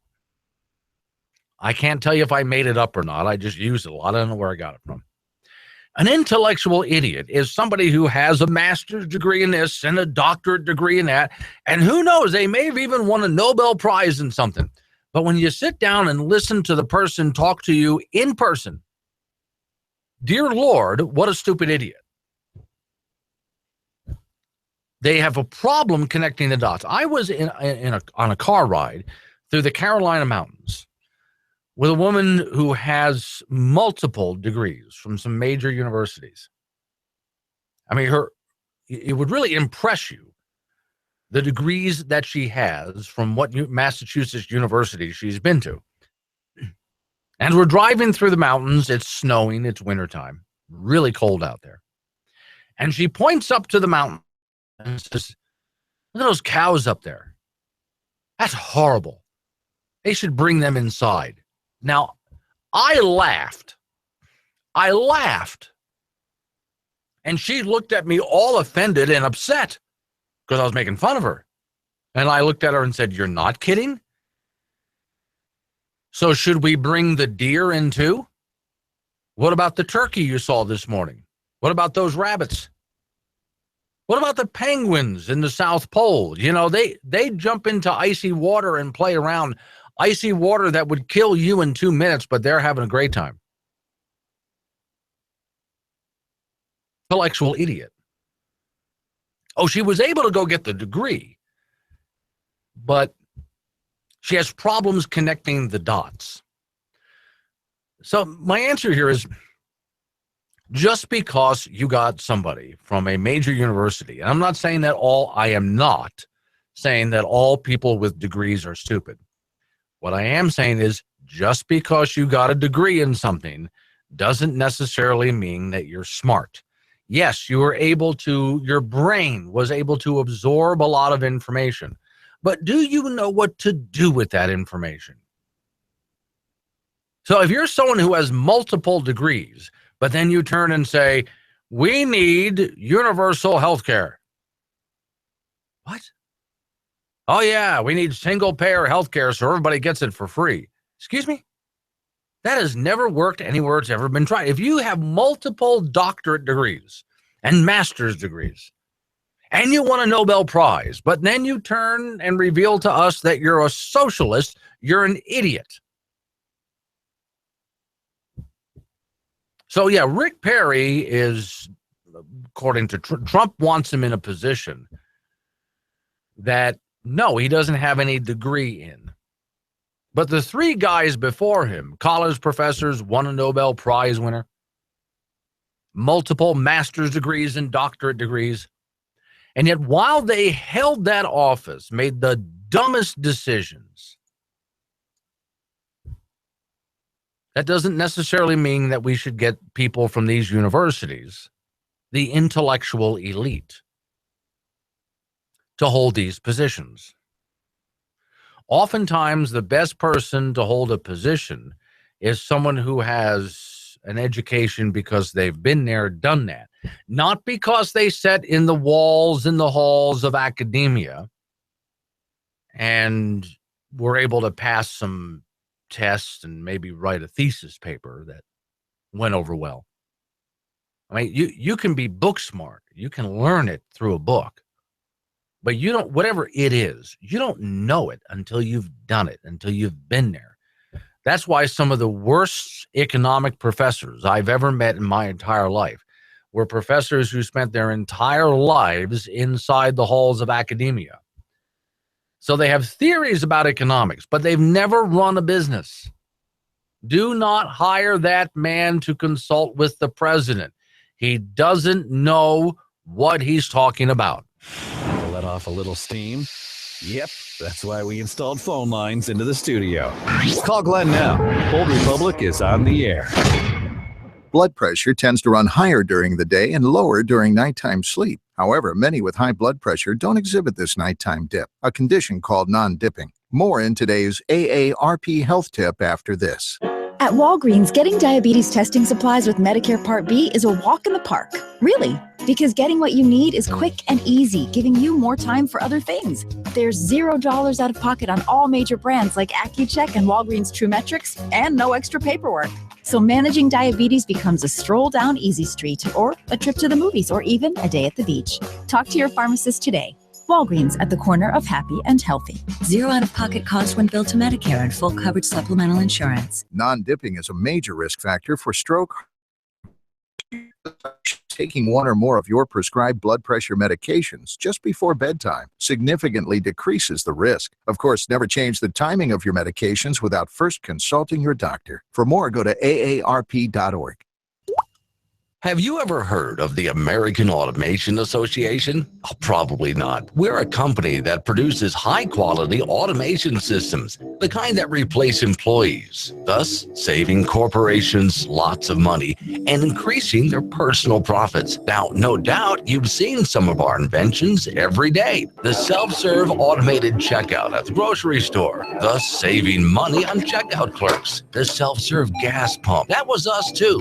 No need for an attendant. The ATM machine at your local bank. Yep, that was us. And so many more gadgets that are behind the scenes that you may not even know about, like the automation machine at this very radio station that eliminates the need for a full-time employee to man the board. On behalf of the American Automation Association, we would like to thank the Democrat Party for pushing a minimum wage increase up to $15 an hour. Each time the minimum wage is increased, we at the AAA get more business from companies looking to get rid of their lower wage employees and replace them with automation. A $15 an hour minimum wage increase would be a boom for our business. Also, thanks for heaping piles of rules and regulations on local companies as well, and taxes and Obamacare. Thanks to socialism, business at American Automation is booming.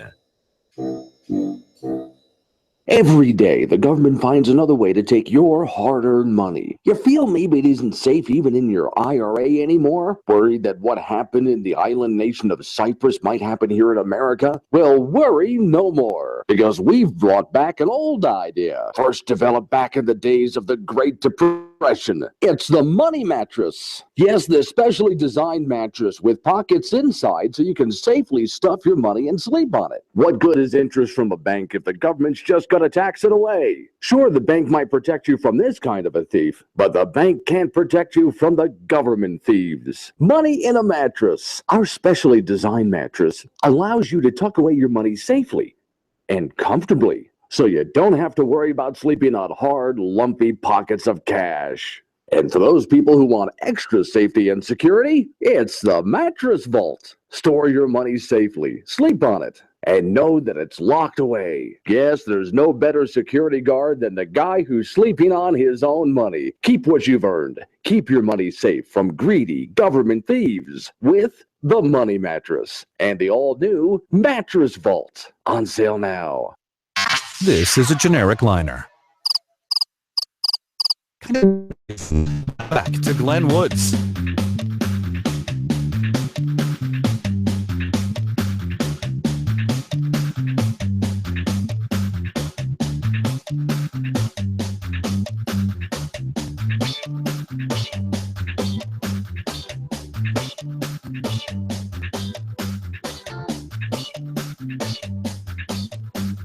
Monday edition of the Bold Republic Radio Show. My name is Glenn Woods. Thanks for joining me. Phone number to get involved, 844-700-BOLD or 2653. Pretty much everything I'm talking about and a whole lot more. You find it on my website, which is boldrepublic.com. So right now, apparently across the nation, the Electoral College is meeting in various locations around. And, they ought to just have a big convention in one place so they can make it like a party. I mean, let's just do it in Vegas, and they can get like rip-roaring drunk and then pick the next president. I mean, if they do that, it wouldn't be any worse than the way we've been currently picking our presidents. Especially if they go somewhere where marijuana is legal, like Colorado, and we just let them have at it, and then they sit there and go, dude, it'd make a great president. They wouldn't be any worse than the way we're currently picking our president. I don't mean the Electoral College system. I mean the idiots we keep voting for is what I mean. Oh, apparently, by the way, according to this woman on one of the weekend chat shows, I think it was, so what is this? Is this weekend day or is it? Oh, it's Meet the Press. And apparently one of the commentators on Meet the Press thinks that the Electoral College system is racist. Electoral College, and at least some of it, even though not all of it, is steeped in this idea of slavery and steeped in this idea of the South looking at people that look like me as 3/5 of a person. So I think that if we are going to look at the Electoral College, I think we should make sure that we think about why it's in place. I'm not saying that we should at all take it away, but I think that we should probably in 2016 wonder if this is the best way to elect our president.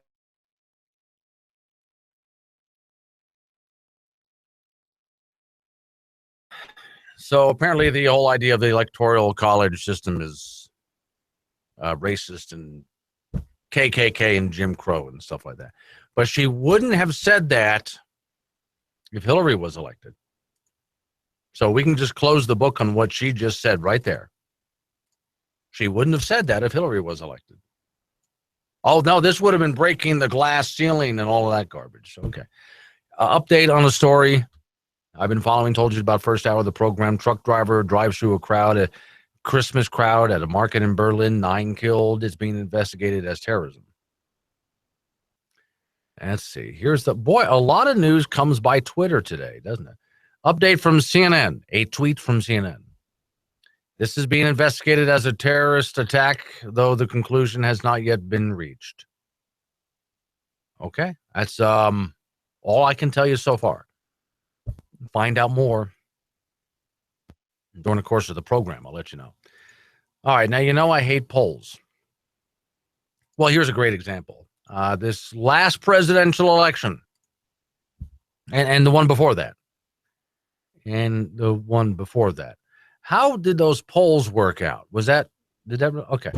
But the press has to take a look at polls in order to fill airtime and so on. So I'm going to read this one to you with a little bit of a grain of salt here. I don't know if this is true or not. I just think it's an interesting topic. Okay, ready?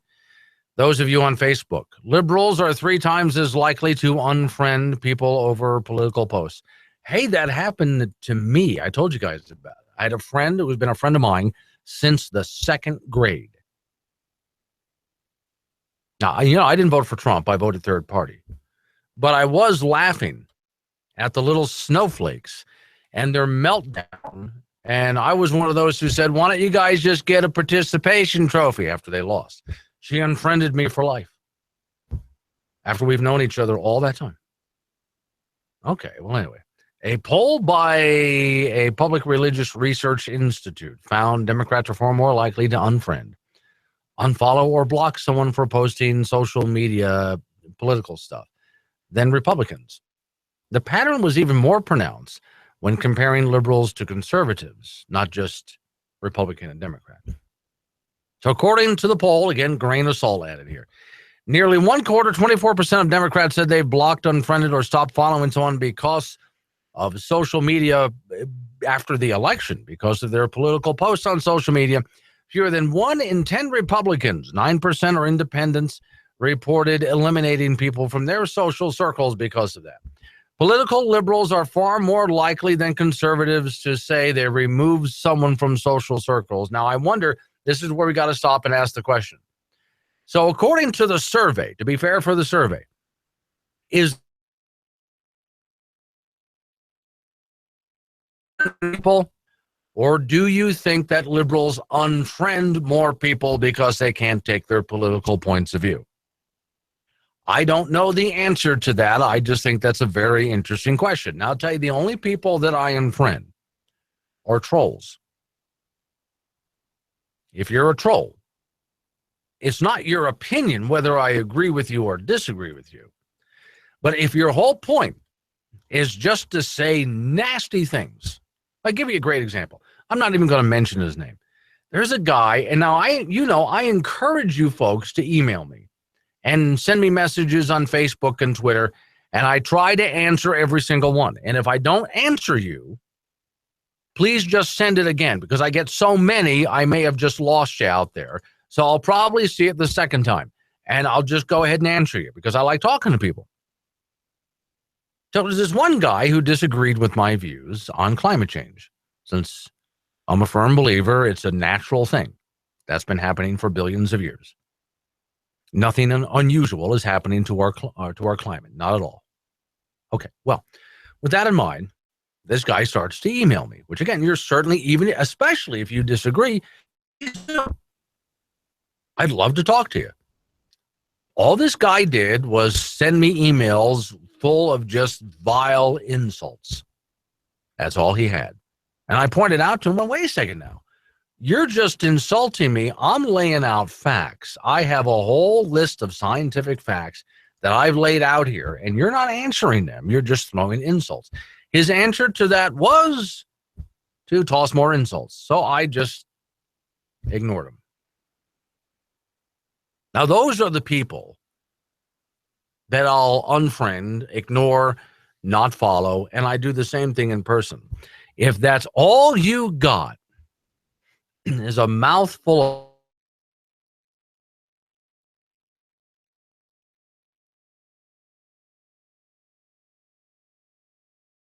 of and you are not smart enough to have a conversation with me. Now, someday, if you can raise yourself to a higher level of maturity, and if you even know what that means, and someday, if you can actually come to me with real facts and statistics, not stuff that you looked up on Google and sent to me without looking at yourself, real information, and you're willing to get into a dialogue with me, by God, I'll sit and have that conversation. Because I love having these little chats with people that I disagree with. I really do. Now, that's when I'll unfriend somebody. Now, just for sake of argument, as long as I'm going there. I do see a lot of antagonizing going back and forth between the two sides. You guys kind of like to pick on each other. I don't mind it as long as what you're doing. Like if you post a really funny meme, like the suck it up buttercup thing, memes like that, as long as, yes, they're insulting, but they make a point. If you think about the point, it's actually a really good point. Okay, using sarcasm and a sense of humor, I'm all about it. It goes a long way. And by the way, I had this conversation with somebody today online. Sometimes when you see me in a debate with somebody who disagrees with me, I know that there's no convincing that person. They're just gone. There's something wrong with them. Okay? There's just something wrong with that person. There's absolutely no convincing them with facts and statistics and so on. But I'm not having the conversation with that person to try to convince that person. I'm having the conversation because there's a whole lot of people watching the conversation. And I have the opportunity to convince those people, with the mature ones, with real facts and statistics and information, and also expose the loudmouth, obnoxious troll for who they really are.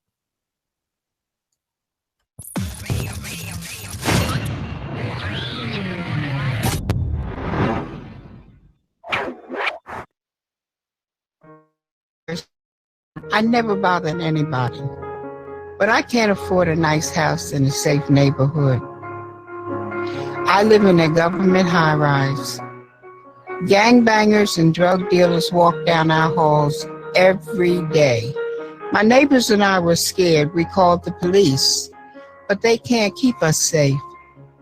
Some of us are too afraid to even leave our apartments. But the housing authority told me if I bought a gun to protect myself, they throw me to the streets. If I'm not free because of my address today, what makes you think you'll be free tomorrow? I marched behind Martin Luther King at Selma. I know my rights. Now I have my gun. I am the National Rifle Association of America, and I'm freedom's safest place.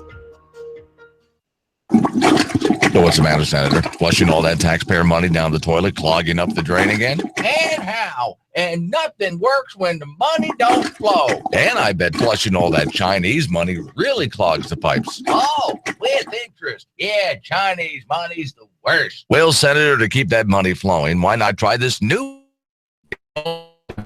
Debtbomb? Yes, Debtbomb, Senator. With all the pressure building up in the pipes from all that money you're flushing down the toilet, well, there's just simply no flow. You need something to clear the clog. But don't worry, the pressure will eventually build up that you can just shove Debtbomb into the toilet and everything blows sky high. Oh, look at it go. Why, there's nothing left. No, Senator, there's nothing. No economy, no country, nothing. Well, you say that like it's a bad thing. Endorsed by governments worldwide. It's inevitable. Debtbomb.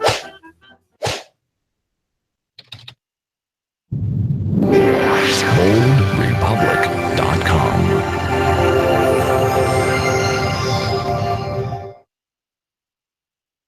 What do you call it when people have a great idea and risk everything they have, time, money, energy, to make that idea a reality? I call it the American dream. Ritu Shah Burnham had an idea. She dreamed of opening a pizza franchise in Seattle, Washington. It wasn't easy. It never is. But she made it happen. Richard Clark had an idea. Office buildings in fast-growing northern Florida needed janitorial services. He was bound and determined to see that they got it. He grew his business to over 200 employees. Kenneth DeRoche oversees a bakery in Chicago, started in 1959 by his father and grandfather. The neighborhood has seen a lot of changes over the decades, but there's always been one thing you could count on: delicious bread and pastries from the DeRoche ovens. Ritu's, Richard's, and Kenneth's stories are played out every day across America. 1 million variations on the same theme: starting a business, running a business, keeping a business going. In fact, America leads the world in small business creation. With over 28 million small businesses, they generate over 64% of all new private sector jobs. And let's not miss the obvious. Every big business with thousands of employees started out as a small business. Bernie Marcus opened 2 hardware stores in Georgia, and Phil Knight sold running shoes out of the back of his car in Oregon. Thus were the Home Depot and Nike born. Given the importance of small businesses to the American economy, you would think the government on all levels, city, state, and federal, would do everything it could to encourage their formation and growth. In other words, you'd think the government's attitude would be, how can we help you? But sadly, this is not the case. In fact, it's the opposite. The government is killing small businesses, killing them with excessive taxes, overregulation, and complicated compliance. One such burden is the push to hike federal, state, and city minimum wage rates from about $7.25 an hour to as much as $15. Ritu Shah Burnham found this out the hard way. So did her employees. When the city of Seattle raised their minimum wage to $15 an hour, all of the profit went out of Ritu's pizza parlor. She couldn't raise prices high enough to cover her new costs. She lost her business, and her employees lost their jobs. Instead of their wages going up to $15, they went down to $0. Then there's the Affordable Care Act, which requires businesses with at least 50 full-time employees to provide health insurance for all of them. The law's definition of full-time? Just 30 hours a week. To survive all the added costs, many small companies have reduced their workers' hours to below 30 per week. They've also become wary of expanding beyond 50 full-time employees. That's the dilemma Richard Clark faced. His workforce of 200 people, 50% of whom were full-time, is now down to 150 people with only 20% full-time. The rest are part-time. Sure, it would be great to provide everyone with health insurance, but Richard wouldn't be able to keep his business if he did, and obviously his employees wouldn't have jobs. Kenneth DeRoche wonders if his bakery can survive bans on partially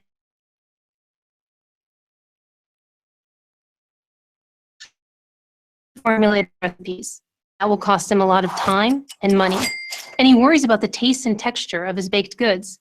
If you're a bakery and your customers don't like your bread, well, you're toast, and so are your employees.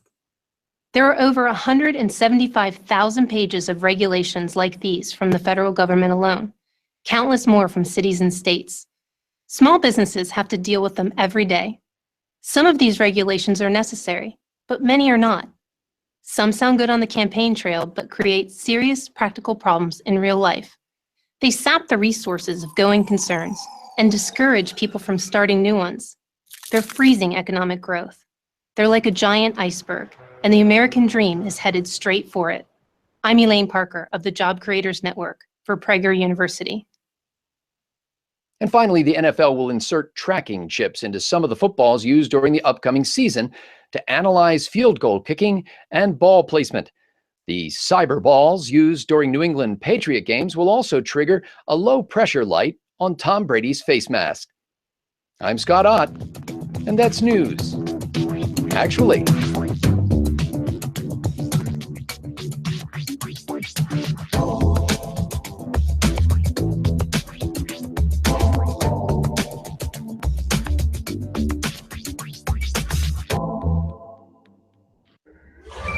Think cleaner air is just pie in the sky? Well, it's not. EPA says air emissions are down since 1970, all while the economy, population, and energy breathe a little easier. Log on to learn more. Now some thoughts from senior political analyst Britt Hume on this speech. Good evening, Britt. Hi, Brett. Hello, Brett. Brett. Brett. Brett. Brett. Brett. Brett. Brett. Brett. Brett. Brett. Brett. Brett. Brett. Brett. Hi, Brett. Brett. Brett. Brett. Brett. Brett. Brett. Brett Hume. Careful. Okay, Britt, thank you.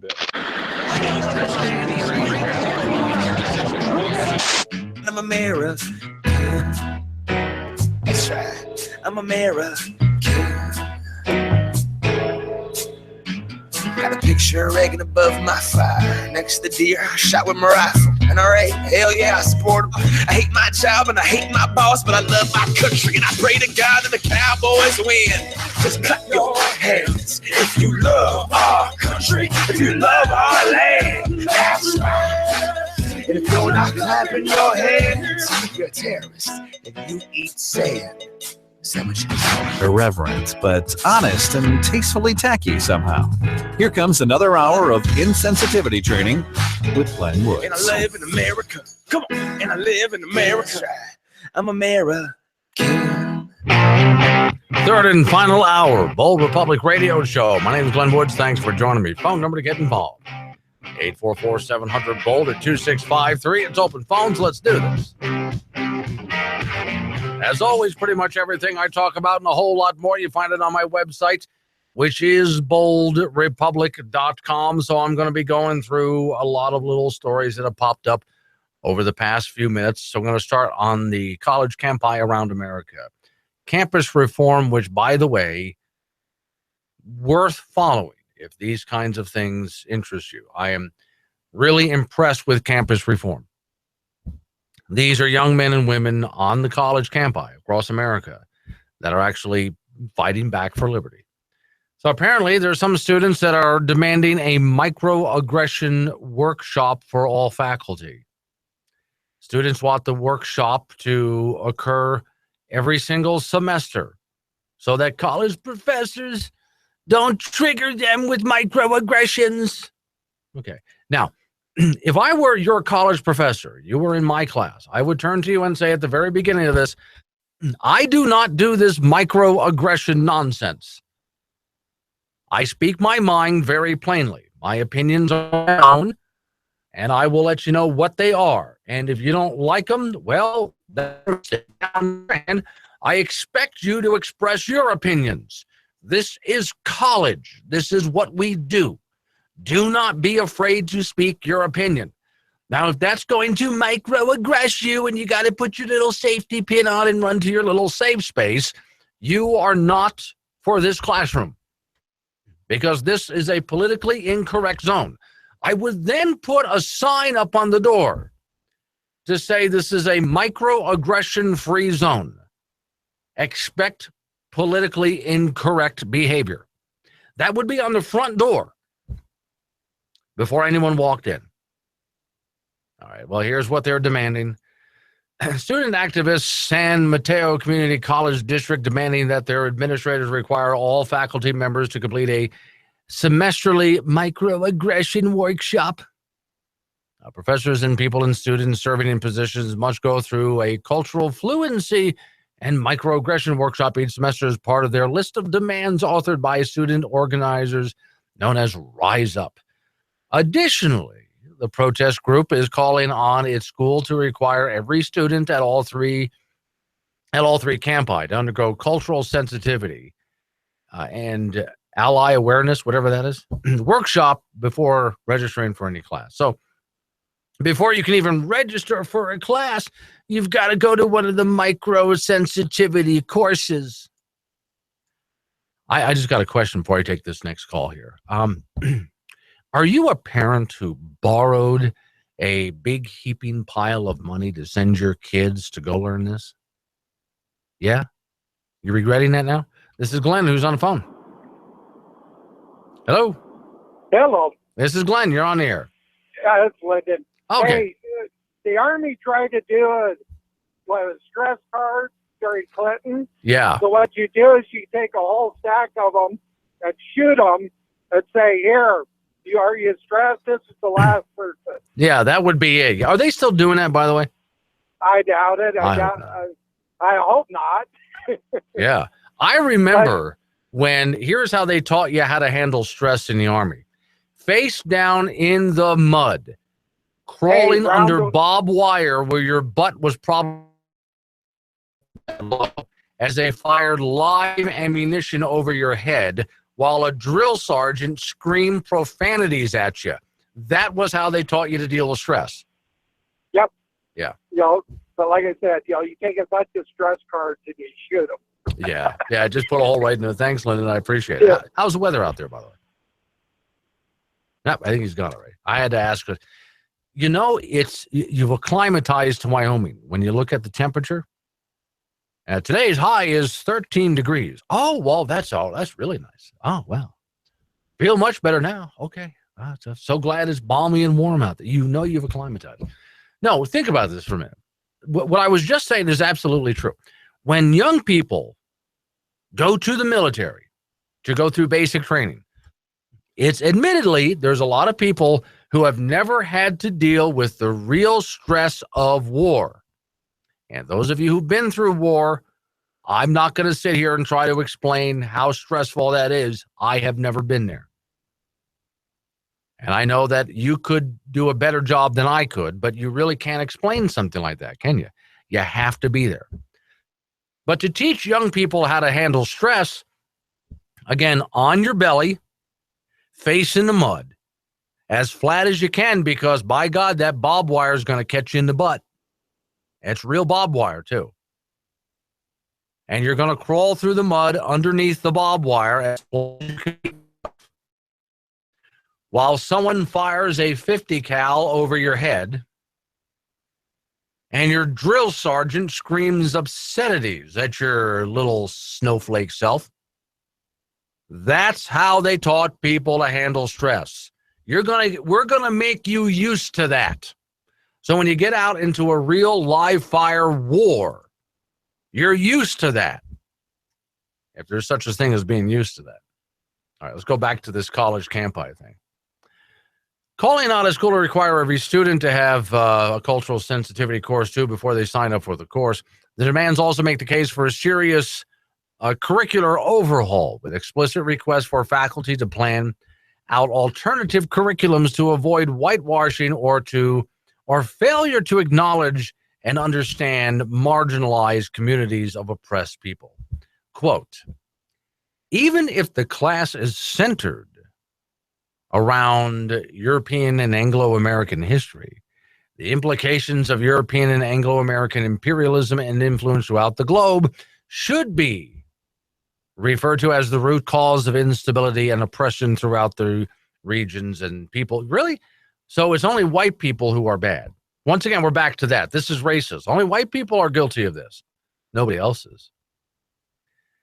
To top it all off, Rise Up demands mandatory diversity studies courses that would be required for graduation and would apparently be, a requisite for simply transferring to another school.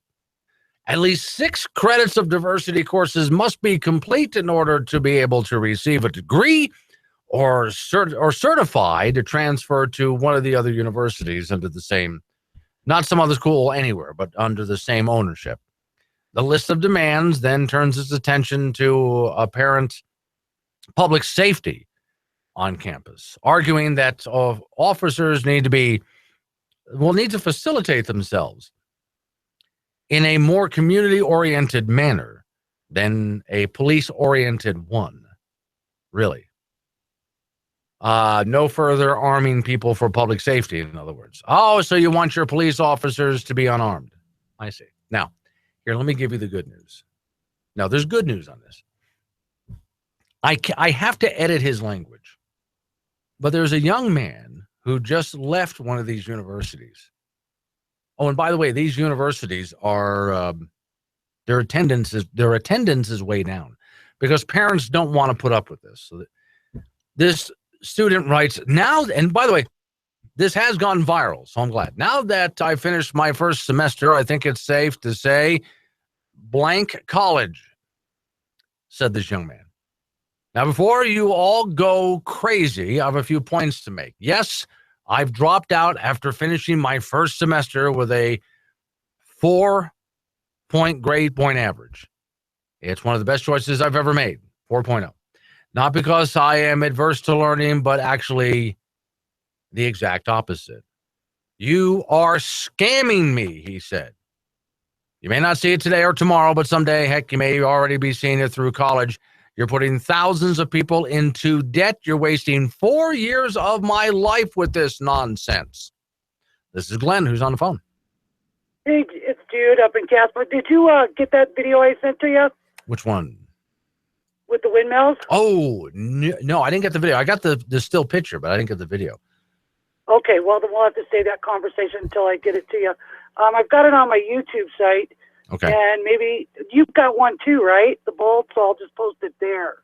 Okay. Well, yeah, I'll go take a look at your YouTube site. For those people who don't know what Judy's talking about, I asked her during the course of the weekend, since we were getting slammed in Wyoming by just, an amazing amount of global warming. Oh, and by the way, the winds out there in Casper, holy cow. I think it's like 45 miles an hour right now. Yeah, there's some semi trucks that are on their sides out there. I've been watching the news, but the wind turbines are not turning. We've got 6 of them over there. 2 of them, I don't know what was wrong with them Sunday afternoon when we went to dinner or lunch, but they weren't turning at all. Yeah. The other ones were turning so slowly that it wasn't even funny. But of course, they're huge, so it looks like they're turning slow. But they may not they're be. Probably turning a lot faster, but 2 of them wouldn't turn at all. Okay. So I don't know if they were froze to the point where they couldn't move at all, or if they're burning out. Now, but at the it's been peak, there almost 6 years now, and they're only good for 10. at the peak of the For the storm bearings and stuff. out there, did they all continue to turn? Were you able to see it all, or were you stuck inside? Oh, I watched most of it. Okay. I'll have a look at what you're doing there. Look at that video, and I'll call you tomorrow or for Open Mic Friday, and we'll get into it. Okay, sounds pretty good. Thank you for doing that too. Bye. All right. What she's talking about is, and by the way, there's more. Those are the ones that she can see. There are more wind turbines further east of Casper. And my question is, during the peak of a serious winter storm, do those turbines continue to turn, or do they freeze up and shut down for the various reasons that they would freeze up and shut down? A radio show? Yeah. Tip of the iceberg. Check out the YouTube videos. See what Glenn's talking about on Facebook and Twitter. You can find out more at boldrepublic.com. Blood pressure tends to run higher during the day and lower during nighttime sleep. However, many with high blood pressure don't exhibit this nighttime dip, a condition called non-dipping. More in today's AARP health tip after this. At Walgreens, getting diabetes testing supplies with Medicare Part B is a walk in the park. Really, because need is quick and easy, giving you more time for other things. There's $0 out of pocket on all major brands like AccuCheck and Walgreens TrueMetrics, and no extra paperwork. So managing diabetes becomes a stroll down Easy Street, or a trip to the movies, or even a day at the beach. Talk to your pharmacist today. Walgreens, at the corner of happy and healthy. Pocket Medicare and full coverage supplemental insurance. Non-dipping is a major risk factor for stroke, heart attack, and kidney disease. But studies show taking 1 or more of your prescribed blood pressure medications just before bedtime significantly decreases the risk. Of course, never change the timing of your medications without first consulting your doctor. For more, go to aarp.org. You critics don't define our honor. You try to shame us for doing our job. You teach children to fear us, crowds to attack us, and good people to doubt us. But we will never back down from our sworn duty to uphold the Constitution. Every day, put on our badge, strap a gun to our hips, kiss our families goodbye, and put our lives between the law-abiding and any criminal who threatens their rights. We serve people of every color and creed, men, women, and children. They have the same right to life, liberty, and the pursuit of happiness as CEOs, movie stars, and the political elite. We are Americans, and we are the American police officer. We stand with the National Rifle Association of America. freedom's safest place. Have you ever heard of the American Automation Association? Oh, probably not. We're a company that produces high-quality automation systems, the kind that replace employees, thus saving corporations lots of money and increasing their personal profits. Now, no doubt you've seen some of our inventions every day. The self-serve automated checkout at the grocery store, thus saving money on checkout clerks. The self-serve gas pump, that was us too. No need for an attendant. The ATM machine at your local bank. Yep, that was us. And so many more gadgets that are behind the scenes that you may not even know about, like the automation machine at this very radio station that eliminates the need for a full-time employee to man the board. On behalf of the American Automation Association, we would like to thank the Democrat Party for pushing a minimum wage increase up to $15 an hour. Each time the minimum wage is increased, we at AAA get more business from companies looking to get rid of their lower wage employees and replace them with automation. A $15 an hour minimum wage increase would be a boom for our business. Also, thanks for heaping piles of rules and regulations on local companies as well, and taxes and Obamacare. Thanks to socialism, business at American Automation is booming. This is a generic liner. Kinda boring, isn't it? Now back to Glenn Woods.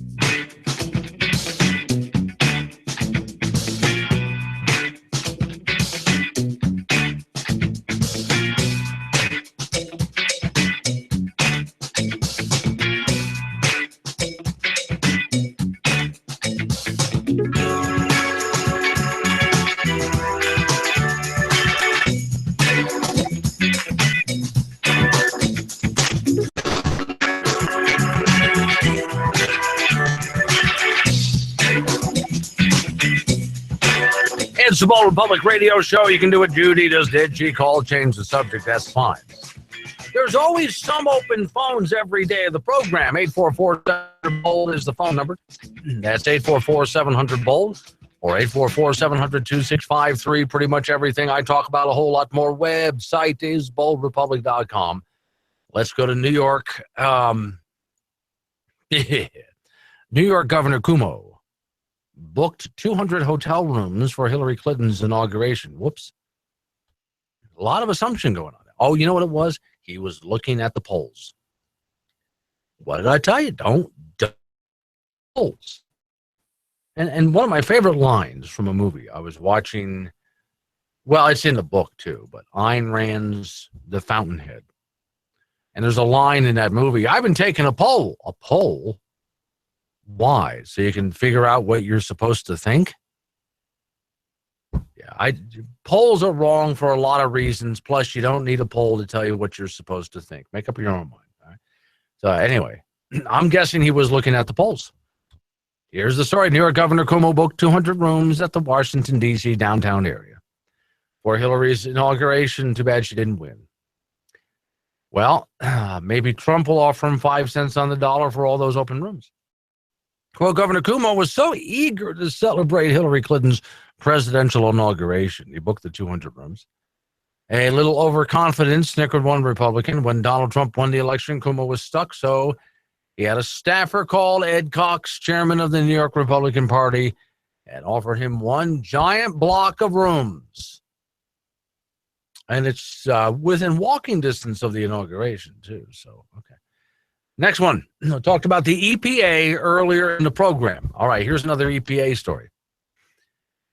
People live, the story says, living near up to 302 highly contaminated sites controlled by the Environmental Protection Agency. There's about 302 contaminated sites that are controlled by the Environmental Protection Agency.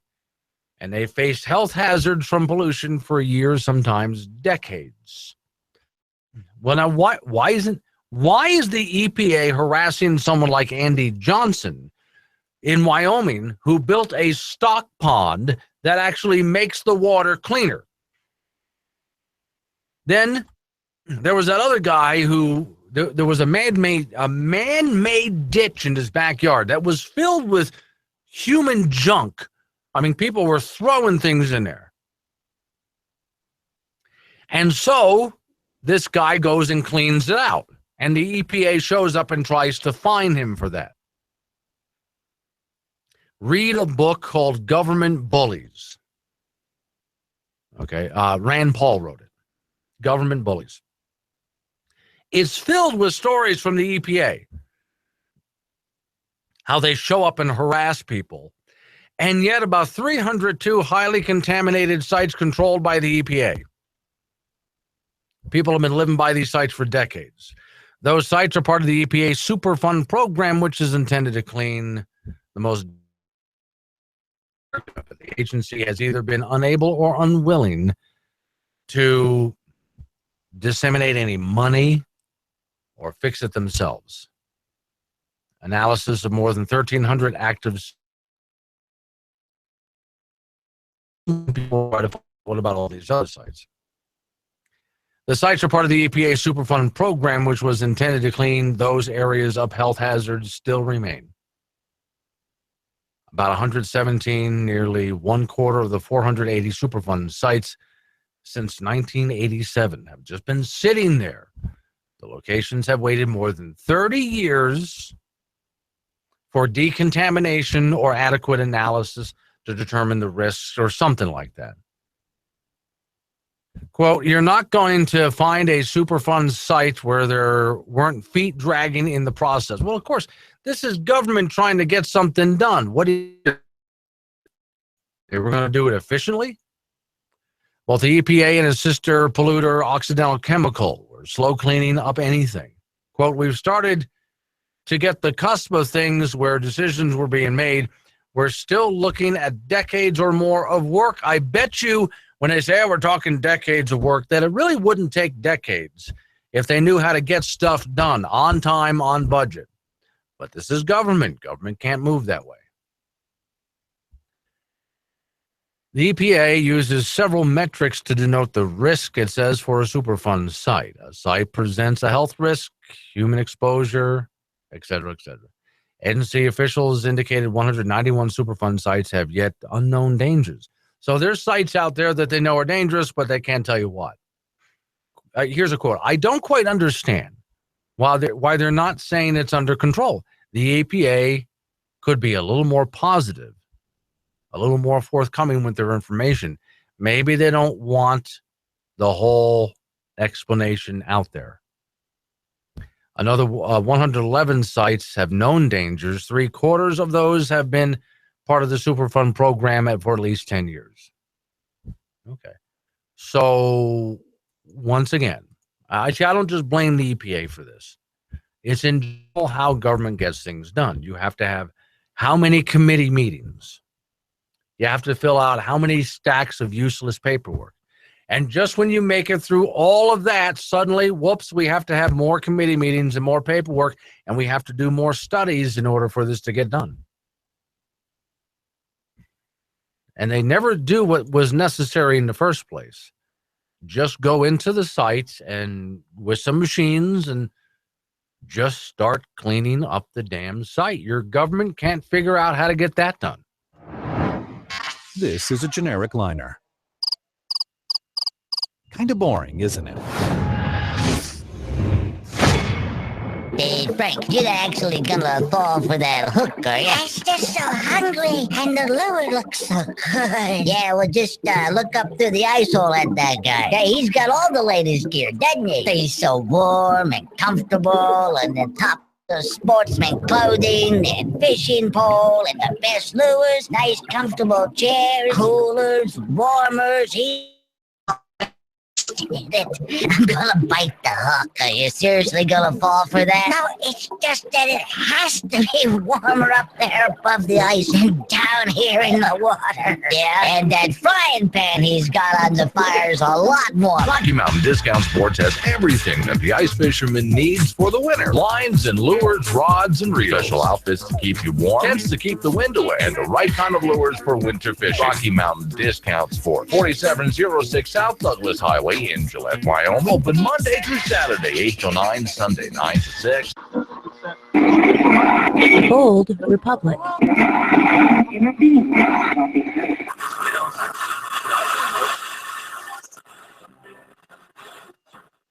The mainstream news media has been following the work of the Trump transition team closely and reacting to each new appointment with a serious, subjective, high-pitched shriek of panic while lying on the floor in a puddle of their own urine and tears, kicking their feet and sobbing loudly. As NBC commentator Melanie Hysteria put it, quote, "I can't even, death everywhere, mommy, mommy, someone save us, end of the world, oh my God," unquote. Some of you may be wondering, where are these journalists getting their inside information on Trump's selections? Well, I'm here to answer your question. Actually, I'm here because my clothes are in the laundromat next door, but while I'm here, I'll answer your question. The mainstream media actually share an information sheet entitled A Democrat's Guide to the Trump Appointments. Written by Nancy Pelosi's assistant, Igor the Humpback, the Democrat's Guide gives a handy each appointment so that journalists can report this information instead of telling the truth. Here are some selections from the list. Ben Carson, Housing and Urban Development.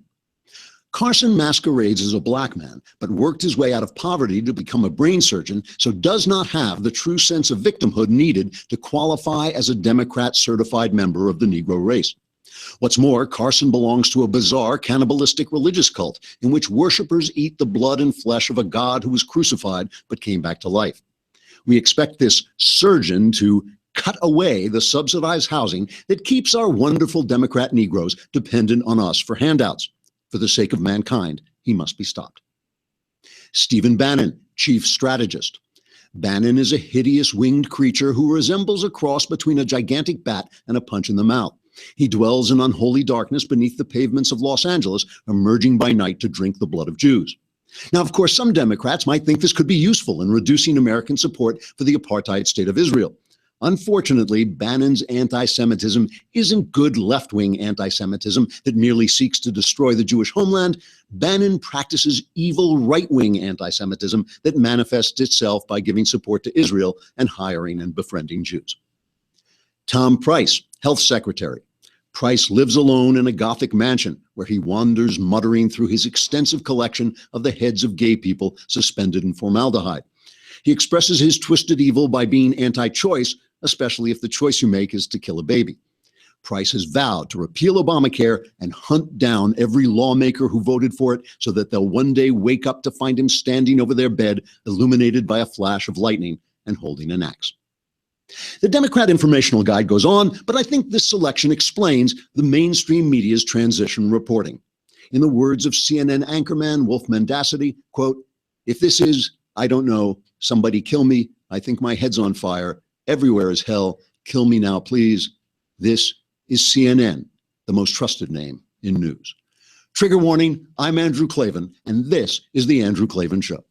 This man right here is my great-grandfather. He's the first cat herder in our family.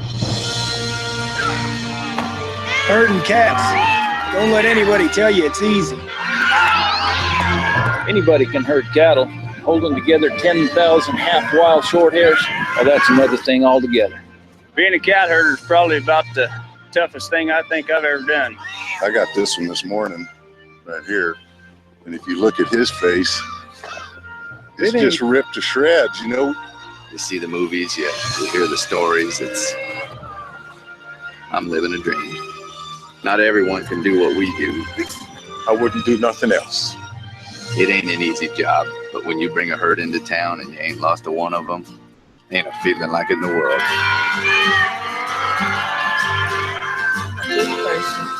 I never bothered anybody, but I can't afford a nice house in a safe neighborhood. I live in a government high-rise. Gangbangers and drug dealers walk down our halls every day. My neighbors and I were scared. We called the police, but they can't keep us safe. Some of us are too afraid to even leave our apartments. But the housing authority told me if I bought a gun to protect myself, they throw me to the streets. If I'm not free because of my address today, what makes you think you'll be free tomorrow? I marched behind Martin Luther King at Selma. I know my rights. Now I have my gun. I am the National Rifle Association of America, and I'm freedom's safest place.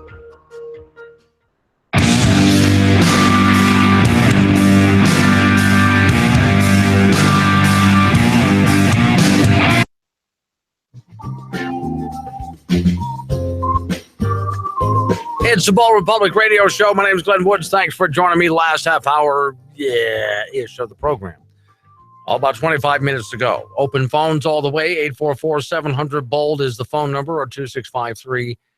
And pretty much everything I talk about and a whole lot more. Website is boldrepublic.com. Real quick, just on the side note here. We're coming up on Christmas time. And I'm looking at it going, I can't believe it's here already, but okay. Now, I am going to describe to you something that I do every single year. Like that. You feel like you fell way behind. How are you going to make up for this? Okay. Do what I do. So, some years ago, I realized that there's no way I could remember Christmas cards. And what other holidays do you send out for? Birthday cards, anniversary cards. What else do you send out? I suck at it. I can't do it. So instead, and then I moved in with my father. I home care my father through Alzheimer's. My mom had died the year before, and so I'm looking at what my dad wants me to do because he was thoroughly confused as it was. Alzheimer's didn't help. Here's my mom's little address book, and it has everybody that they have known since high school, and they're in their 80s now. And it's time to send out Christmas cards and birthday cards and anniversary cards and who knows what else. And I'm thinking, I can't keep up with my own. How am I going to keep up with all of this? It's not possible. So I decided to do this instead. I went out and got my stack of cards. It said, thinking of you on this special day. It's a very pretty card. Then I went and I signed my name on all of them, mailed them to everybody with a note inside. The note very simply said the following: I stink, I suck, I admit it, I'm a loser. I can't do this. So, this is your card. I am out, I'm done. It's over. Mic drop, off I wander. This is it. That is your card. It's for birthdays and anniversaries and holidays and whatever else. Put it in a drawer. And whenever you feel a need to pull that out, be it a holiday, a birthday, an anniversary, or whatever else, or you just need to feel warm and fuzzy on a bad day, pull that out, put it up on the fireplace mantle or wherever you put your cards up. And know that it's from me with love. That's it. I'm out. And I've never had to send another card since then. So if you're sitting there right now thinking, Christmas is like just a few days away, and I didn't send anybody a Christmas card, I better hurry up and get that done and get it into the mail. You see, do what I do. Go ahead, just skip this one. After Christmas, go get them on sale. You're going to need a lot of cards. Get them on sale after Christmas. And send them to everybody with that note. I'm out. I'm done. This is your card for everything for life. Now, if you're wondering, some people thought that was horrible what I did. Other people called me a genius. I do sometimes visit friends' homes on holidays. I walk into their home and there's my card stuck out. Sometimes I paid a surprise visit to a friend and they actually had the card out, didn't even know I was coming over. Yo, that's your card. You sent it to us. It's nice that you think of us. You never forget a birthday anymore. You never forget our anniversary anymore. The card's always there. See? Didn't I just save you guys a lot of work? Okay. You're welcome. Okay. Now, let's go to the People's Republic of California. You're going to love this one. California is going to try to regulate the energy use of desktop computers and monitors. Gee, really? Do I have the banned in California one right here? Yeah, I got to find that one real quick here. Banned in California. Well, this is another one of these things where everything has to be regulated in California. There's the bold pledge, the detector, election participation trophy. I got to find one if I'm going to play this. So It seems that there it is, banned in California. There's the video. Okay, I love the fast search programs here. California, you're not even allowed to buy certain big screen TVs because of climate change or whatever. Computers, long symbol of the digital age, are now moving more earth-friendly, the story says. California State Energy Agency voted unanimously Wednesday to approve new regulations, which are laws, for energy efficiency in desktop computers and monitors. The laws, passed by the agency, not by elected officials, but by bureaucrats. California Energy Commission are the country's first attempt to regulate the energy use of desktop computers and represent another step in efforts to drastically lower greenhouse gas emissions because of climate change. Okay, now, if you're someone listening to me because you live in California, and you're listening to me right now thinking, but I wanted to get that computer with the thing and the monitor and so, but you're not going to be able to do it because of this new law. It's not a regulation, it's a law written by bureaucrats. Ladies and gentlemen, I came up with a series of retail stores that I'm going to open up along the California border. Hey friends, do you find yourself living in California and able to buy less and less of the basic fun and necessities of life? Well, now you can shop free at will because of a new chain of stores opening up on the California border. It's Banned in California. Yes, Banned in California provides all the products that you're no longer allowed to buy inside the California border. Guys, have you been wanting to buy that new fur coat for the little lady? What about that massive energy guzzling big screen TV? You'll find it on sale now at Banned in California. Serious lawnmowers that get the job done and big SUV. And to keep those little kitties happy, get them a Happy Meal with extra trans fat in the food court, of course. And feel free to walk around and smoke inside while the little lady goes to the tanning bed. Yes, Banned in California, now located at every state location along the California border. Open 24 hours a day, 7 days a week. Illegal immigrants on staff to show you how to sneak back across the border with everything you've purchased. So there's good news for those illegal immigrants. Now they can be hired to help you sneak stuff back across the border. Yes, if you want to become a shareholder in this new company, we're going to open up a bunch of big mega stores. I mean, we're talking like bigger than super Walmarts. And everything that has been banned or overregulated in California will be for sale at these stores all along the California border.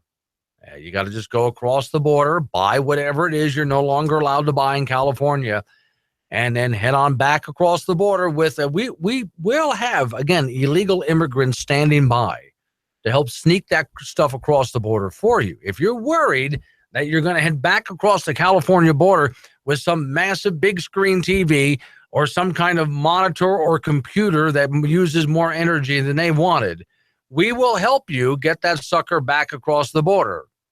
And don't worry, those illegal immigrants are illegal everywhere else in the country, but they're not illegal in California. And in fact, to stop them from smuggling your purchased goods across the border is racism. A radio show? Yeah. Tip of the iceberg. Check out the YouTube videos. See what Glenn's talking about on Facebook and Twitter. You can find out more at boldrepublic.com. This is Luke from Carpet's Best West. Ho, ho, ho. Merry Christmas. My dad, Santa, has deals for all the good boys and girls. Needing flooring this December? Over 40 rolls of stock carpet and vinyl on clearance from now until Christmas. Have it installed before or after the holidays, it's your choice. Carpet Express Direct, located next to Liberty Tax on South Douglas Highway. Or say, okay, Google, take me to Carpet Express. Howdy, folks. This is Swede from Swede Specialty here in Gillette, and I'm here today with Mr. Wimpy. Mr. Wimpy, have you ever tried a home-brewed beer? Oh, no, I only like Wimpy beer. Would you like to try a home-brewed beer, Mr. Wimpy? Well, okay, but just a sip. It looks kind of dark. Just close your eyes and try it. Whoa. Well, Mr. Wimpy, what beer, Pilgrim? But give Swede a call, 307-686-0588, or go to SwedeSpecialties.com. Hi, this is Sal from the Liberal Clearinghouse, inviting you to come on down and get what you can before it all goes. Remember, the Liberal Clearinghouse is staffed by unemployed college students and Common Core dropouts. So it's pretty much self-serve down here. We have a wide selection of broken wind turbines, solar panels, unsold electric cars. Get them before they catch on fire. For the internet junkies, we have special deals on government-produced internet viruses, surveillance software, and crashed websites. Everything must go. Are you an unemployed doctor or a patient that can't afford an unemployed doctor? We have them both. We have abandoned HUD homes, abandoned tenant houses, abandoned skyscrapers, abandoned cities like Detroit, and abandoned websites like Obamacare. Hurry, hurry, hurry. We are borrowing money from the grandkids tomorrow so that you can afford the subsidies to purchase today. So come see the Liberal Clearinghouse today before it winds up on the scrap heap of tomorrow. Thank you. Birds, let's face it, they're annoying. They're everywhere, filling the skyways and dropping their little droppings on our automobiles, on our homes, and causing billions of dollars of damage every single year, eating gardens right down to the nub, including the seeds. And of course, we've all seen Alfred Hitchcock's movie, The Birds. Yes, birds cost the American economy billions of dollars every year in damage, and billions of dollars to our economy by slowing down traffic at airports, and even bringing down planes by dangerously flying into the engines. So how do we rid the skyways of these pesky creatures? We've found a way. Windmills are the answer. Yes, environmentally friendly because they don't use pesticides. Massive churning windmill blades bring down birds by the hundreds every single day. And thanks to Barack Obama's incentives and subsidies, windmill farms are now popping up around the country. Last year alone, we killed over 500,000 of these pesky creatures. Maybe right in your own backyard. Join us, won't you? Call your congressman. Ask for more windmills and more windmill subsidies so we can rid the skies of these pesky, costly nuisance creatures we call birds. Brought to you by the Coalition for Cleaner, Safer Skies. Everything Glenn talks about is on his website, and that website is updated daily to keep you informed and scared.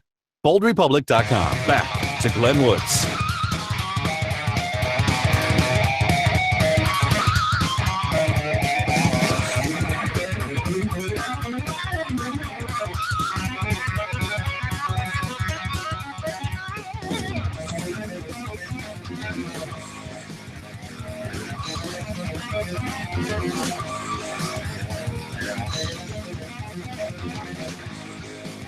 It's the Bold Republic Radio Show, last 9.5 minutes of the program. My name is Glenn Woods. Thanks for joining me, ladies and gentlemen. I just got the word officially from over the news services. Elect Trump is now officially President-elect Trump. He has now secured the Electoral College vote. So there you go. That's, well, for you Trump supporters, you can do better than that. Come on. Okay. All right. Easy. We, of course, would like to hear the official response from the Democrat Party. Yeah, well, kind of what we expected there.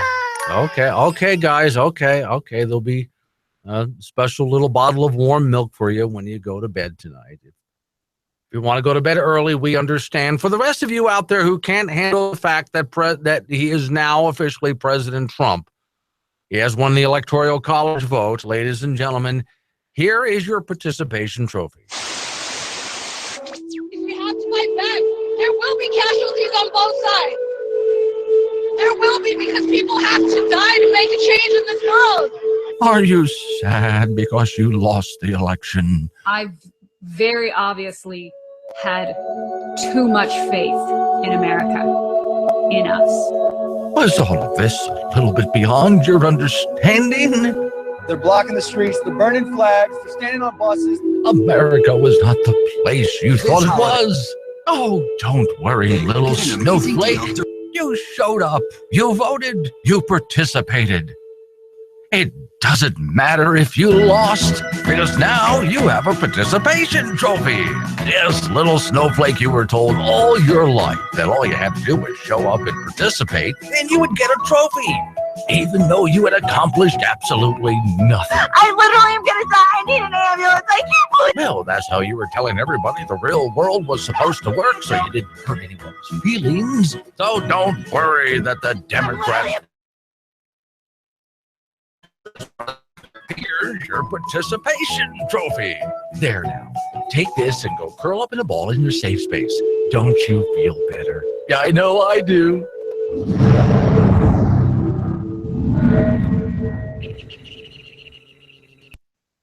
Yeah, I'm so glad you got that out of your system now, folks. Your participation trophies are waiting for you no matter where you are. Let's take a look at what I know from the news stories here. A fervent push by anti-Trump forces to persuade the electors to defeat had turned into, well, nothing except some high drama, says the story from those people who wanted to protest the election of Donald Trump. All right, fervent, but the representatives designated to cast ballots in accordance with their states mostly adhered to the results. Trump had 304 votes and Hillary had 169. It takes 270 to get to president of the United States, and by God, he got the 270. And then, now what the exact count is after that, I don't know. Elector antics were few and far between. So for those people who wanted to protest and wanted to raise a fuss in the scene, we were told that there was going to be these big protests out there and a huge scene was going to be created. Well, apparently that didn't happen.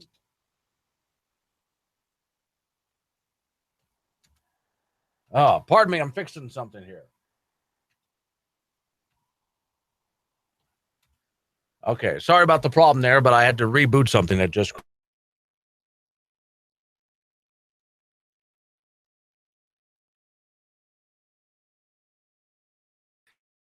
First time in 4 decades where some state electors broke from the popular vote. So Kim Wyman vowed to work with the state attorney general and change 4 unfaithful electors in violation of the law. So there were a few out there that didn't do what they were supposed to do when they got there, but most of them did. And so the protesters were few and far between as well. Okay. Well, all he had to do was get 270. He already has that. I'm waiting for the final count here. Hang on a moment, please. Again, there's something that went down and went awry, and I'm quickly trying to fix this now. And we'll see here. Up it comes. Okay, and then we'll log in there. And okay, we should be up and running again. So the stations out there, sorry about that.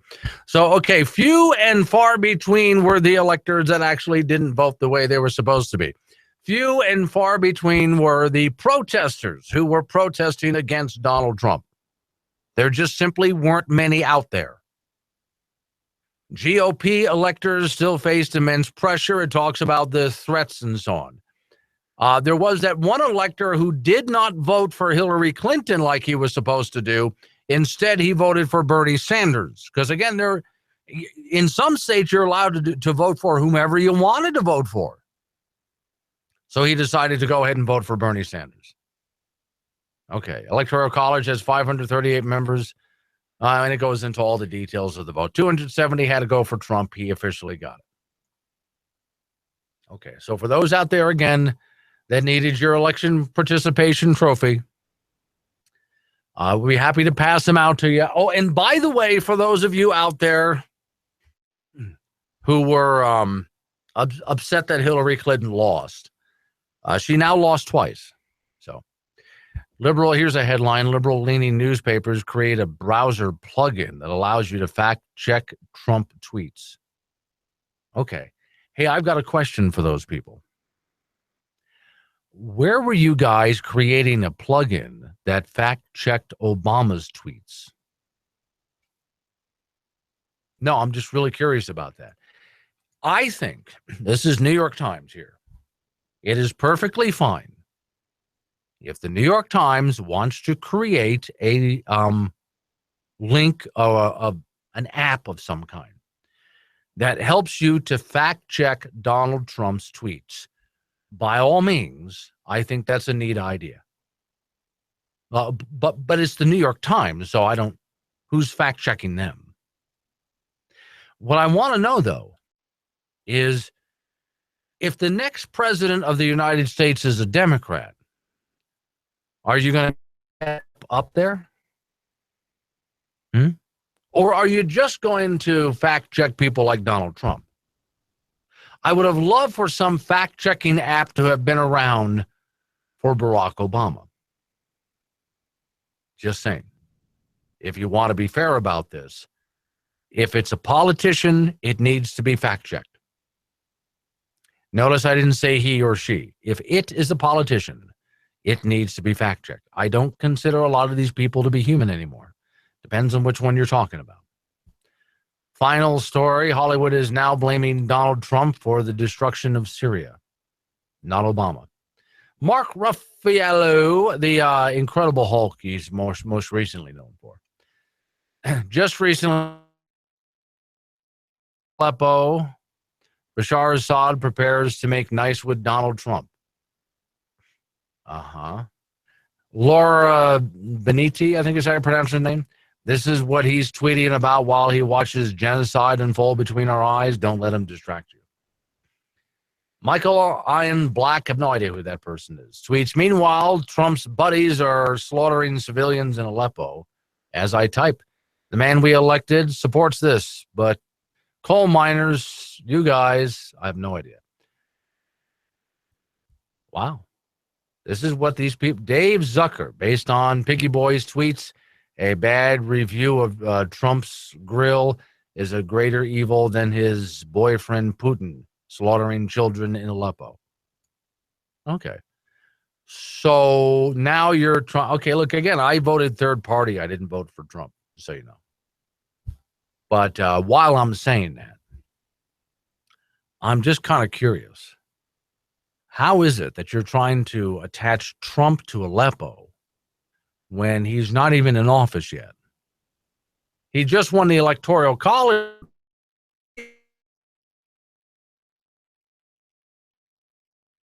Same time, same radio stations.